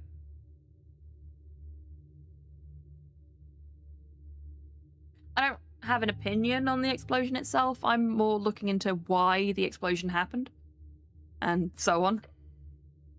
It was probably a rogue wizard, or some kind of magic item mishap. Whenever a necklace of fireballs was smuggled from the floating cities down to the peasants, they'd always find a way to blow themselves up in the most spectacular ways. Hilarious. That used to be common. Not every day a village exploded in a fireball. Those necklaces were valuable. But sometimes someone smuggled one away from the front lines or off a factory floor. I was never too into evocation magic for that reason. Too easy. He chuckles in a sinister way. What are you voting in the election? It goes against my ideological beliefs to vote. Democracy doesn't work. Never has, never will. Why do you say that? People are just too stupid. On average, statistically. Magicracy or technocracy might work. Hells, even oligarchy has its uses. Just look at the Freeze Riders. But real democracy is foolish. Might help launch these other more powerful forms of governance into speed. But real permanent democracy? A shit show. Just you wait. What form of governance do you prefer then? Magicracy, of course. Dominance by those with godly arcane powers brings intense fortune to the world. What about the Coast War? Survival of the fittest. Insanity. Only reason it didn't have a magicratic winner on top afterwards was because of yours inebriating ebbing. Terribly annoying. Ebbing? What? Of course. You haven't heard of it? The Esoteric ebb. Okay, they said the thing, we can all go home. He's speaking of the lack of powerful magic in our world. The lack of magic? We can talk about political theory all day, but if the ebbing had not occurred, the Arcanists would still rule the coast. There's no argument to be had about that.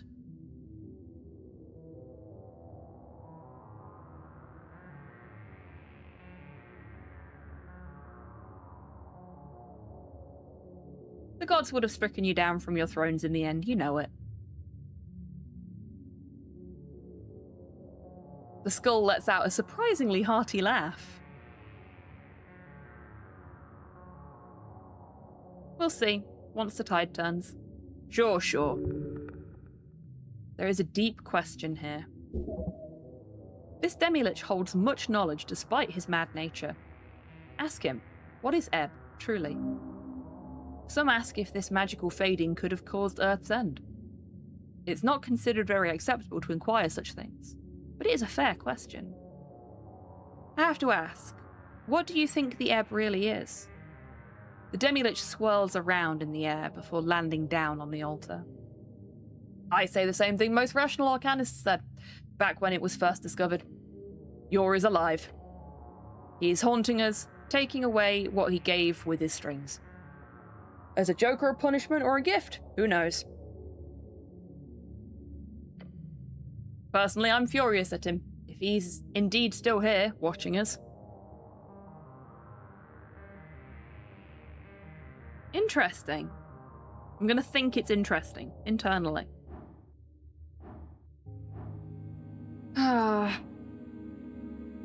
It's still impossible.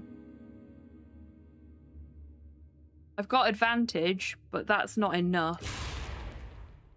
So I need to change my outfit to boost my int.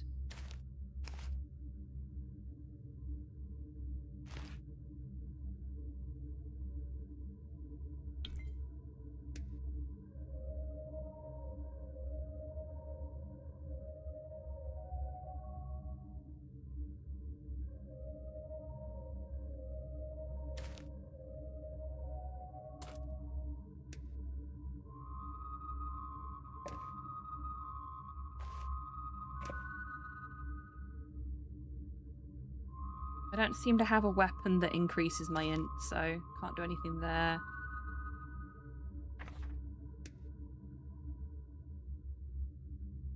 And +1 int is the best I can do with my papers. So where does that put us? That puts us at... That's still going to be impossible, isn't it?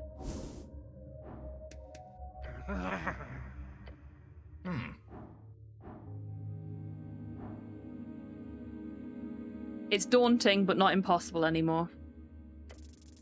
Come on. Fuck. The skull does a little dance. The strings are always different for each school, aesthetically speaking. Everyone views them differently. Abjuration to me is steel. Evocation is lightning. Necromancy is flesh. Perhaps that can help. This mad demi-lich offers you knowledge. You do not need it.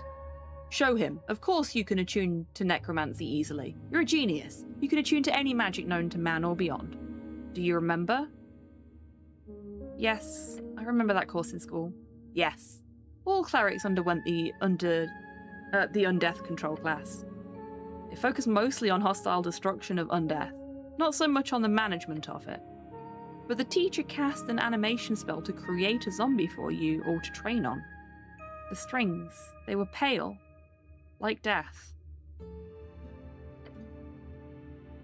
Yes, try it.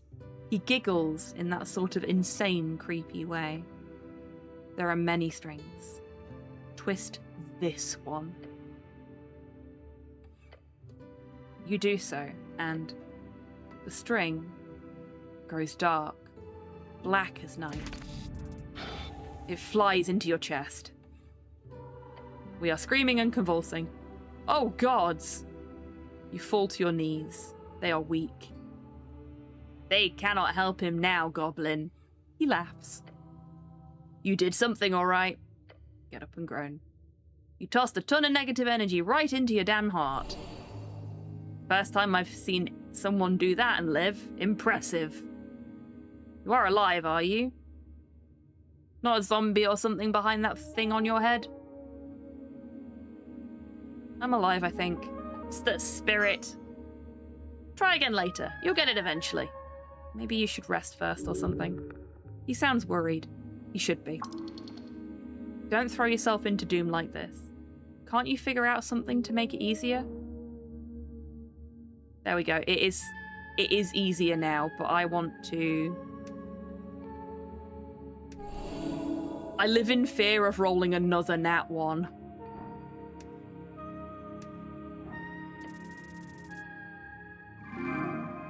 Or I could just roll a nat 20. Yeah, that works. Think. This demi-lich believes himself to be your teacher here. He might be insane, but there is still knowledge to be had, if you can decipher it. Tell me as best you can. The School of Necromancy. How do I master it? Strings are strings. They are equal, but different. You must have seen them a lot, since you have them running through your flesh in the masses. I do. He continues. A string of necromancy becomes that when it intersects with negative energy. Thus, it begins to look like flesh to me, for example. I have surely as many strings going through my existence as you do, except mine are necromantic. Yours are... The skull shakes a bit. Many others. How do you deal with strings, usually? When I attune with strings, I twist them. Ah, so that is how you cast your organized spells, then. Necromancy is special because of that negative energy. Twisting a necromantic string would hurt, naturally, if you are anything but not alive. A living necromancer learns to either manage the pain through mutilation, religious fervor, physical numbness, or they learn to cut the string. Cut? Everyone uses different terminology. You might have heard it called willing the string, or mastering it. It's the step every spellcaster must go through to reach the higher tier magic. They must learn to manipulate the string's shape. The shape of the string? Yes. But it doesn't have a shape, it's just a dot. The skull laughs mockingly. Why do you think they call it a string then, dumbass? It measures change over time. You might have grabbed and twisted your strings in the moment, but cutting a string means grabbing it independently from all its other parts, in the past and in the future. Don't just twist it, separate it from itself. Of course! The talk about mastering strings, it all makes sense now. The string goes through time. Manipulating it more closely requires it to be twisted only in the now, without the other baggage. Yes. We're going to locate a string near Bondival. A pale string. Yes. And we're going to twist it. Ah, shit. That hurts. What? You twisted the string into a cure wounds, you idiot. Hurt like a, what do you say, a motherfucker. We know what cure wounds is, we have it. Cure wounds is a first level abjuration / necromancy / evocation spell. It heals a target. I failed? The skull laughs intensely. You did great, Cleric, or should I say, necromancer.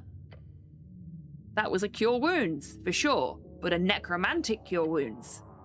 Instead of a cure wounds cast through sissy abjuration or hardcore flesh melding transmutation, you now manage to simply remove the negative energy to reach the same conclusion. Healing. Although yes, it did hurt like all hells, since negative energy obviously is kind of my thing here, as a glorious lich. Oh, so I mastered necromancy?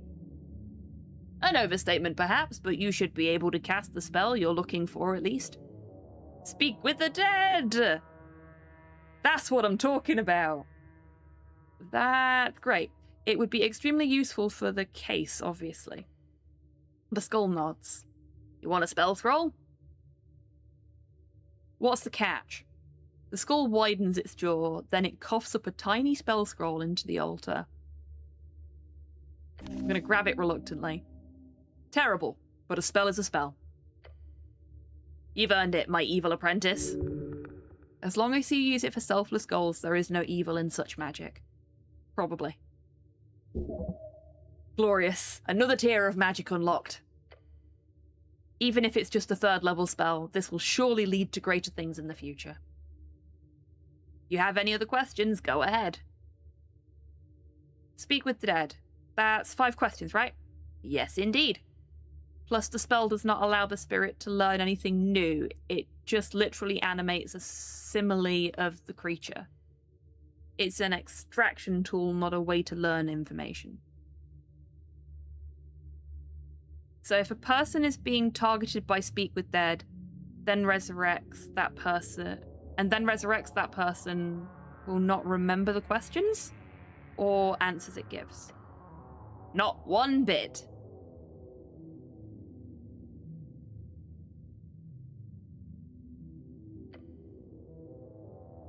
Except, of course.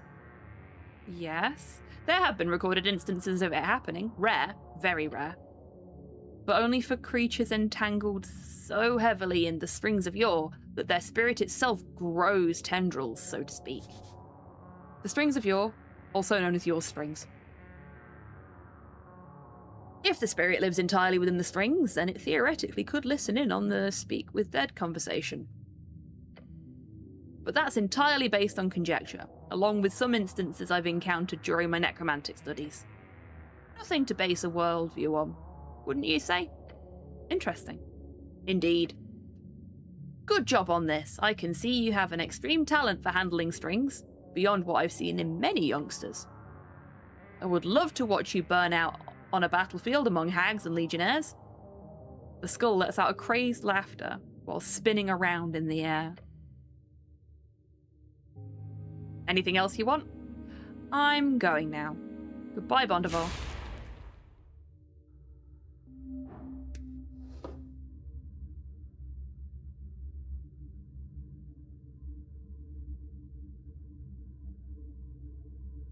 So tempted to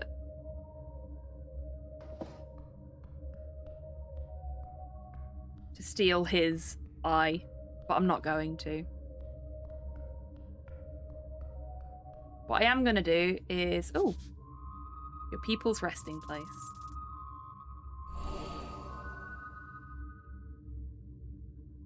Oh, cool.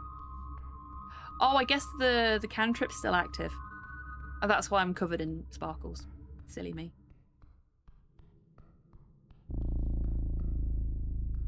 Kind of hoping I'd get something off of the pillar there, but guess not.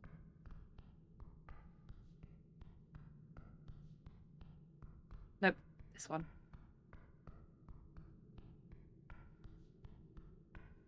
So, what time is it? Okay. We are gonna...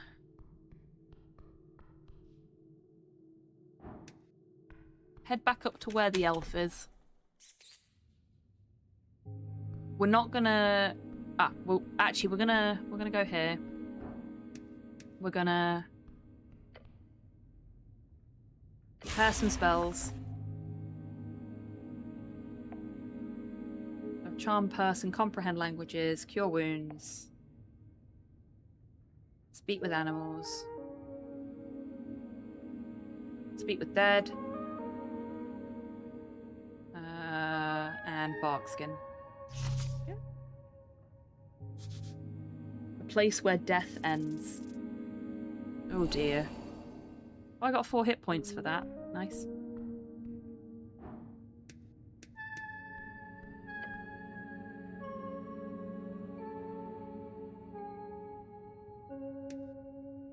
I'm going to cast Speak with Dead on this guy. The corpse is filled with the animated spirit of whoever he was in life. I don't think this guy's got anything interesting to say, Cleric.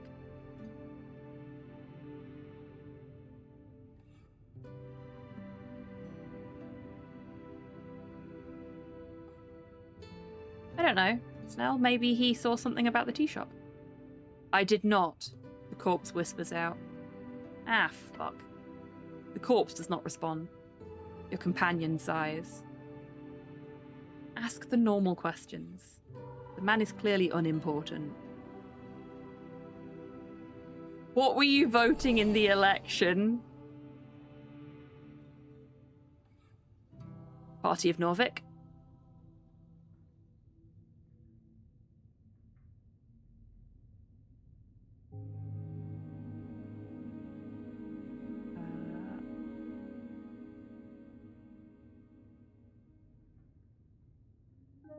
You fool. You're clearly working class. You should vote for the Asgarlists. You get no response from the corpse. You happy now? That's 2. 3 more questions.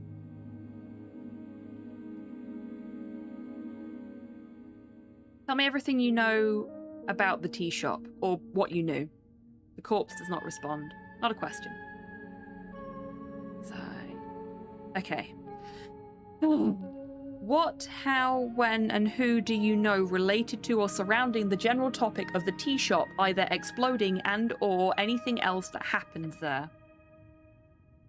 The dwarves go there. It's a rebel place. Bad place. I don't let my boys go near. I won't raise no stinking Asgarlist. That bird is a rotten apple too, just in case you wanted to know. Damn, you got yourself a milk drinker. 3 asked. 2 more.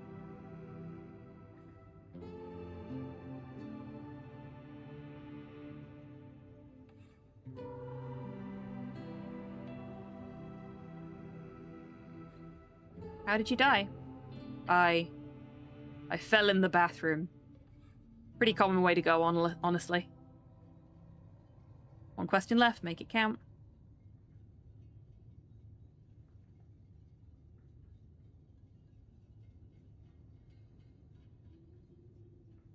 What was your name? Sven. My name is Sven. Riveting. The corpse stops being animated and returns to its still state. Hope you learned something. I can tell you for sure that there are 100 old human men who would answer the exact same stuff just down on Water Lane. So I guess you could spend money on rezzing him, but really that's up to you. Rezzing. Slang for resurrection. Duh. Oh, Torpor, thank you for the treat. It is a strawberry cable. Uncool.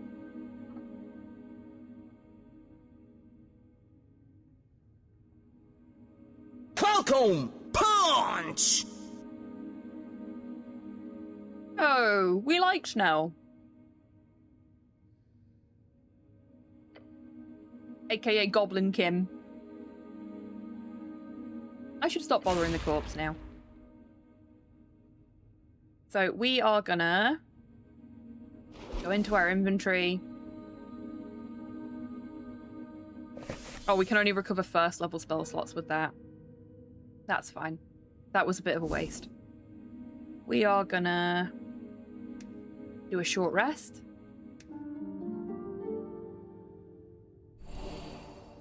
To recover the rest of our health. Restored 1/3 level spell slot as well, which is exactly what I wanted so that I can cast Speak with Dead. Unlocked all ability checks. Huzzah. Okay. Right. Let's save.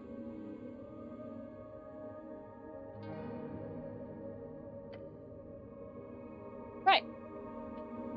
I'm saving because that is where we're going to finish up today. Death to goblins? No, we like the goblins. The goblins are good. It's the humans that are the problem in this game.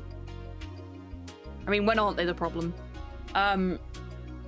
Thank you very much, everyone, for hanging out today.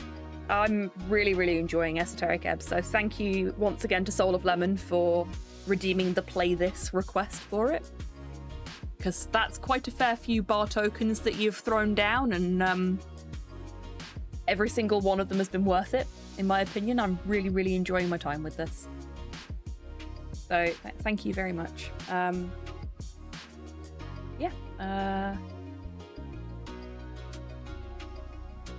I want to say that I'm going to be back on Wednesday, but despite the fact that I have to be in the office on Mondays and Fridays, not on Wednesdays, I don't know if I'm going to have the energy to stream on Wednesday. Slow is poorly at the moment, so I'm largely taking care of the dogs. Work is a lot right now, and I am arguably still finding my feet. So if I have the energy, there will be a little stream on Wednesday. If I do not, there will not. Hopefully we get Snell to prove that he's fertile next time. Maybe. Yeah, that's the plan when it comes to the streams. I'm just looking at who we can send you over to.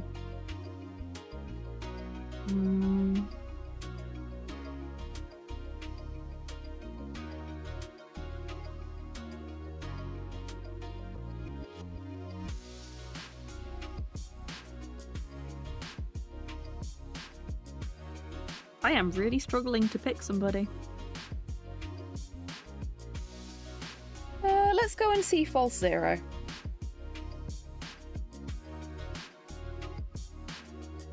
Who is currently playing some Diablo 2. Right. It's the raid sorted. I've told you when I plan to be live next. I've said my thank yous. Please do join in on that raid if you can, and if you want to use a raid message when you get over to False Zero's channel, there are sub-friendly and non-sub-friendly ones posted in chat by HobbyTan right there. So feel free to copy those and paste whichever one suits you best. Right. All that being said, hopefully I'll see you at the next stream. But until I do see you next, I want you lovely folks to take care of yourselves, take care of each other, wash your fucking strings, and have a wonderful rest of your weekend and a fantastic week ahead, however you're spending it. Now, go say hi to Zero for me. Bye-bye.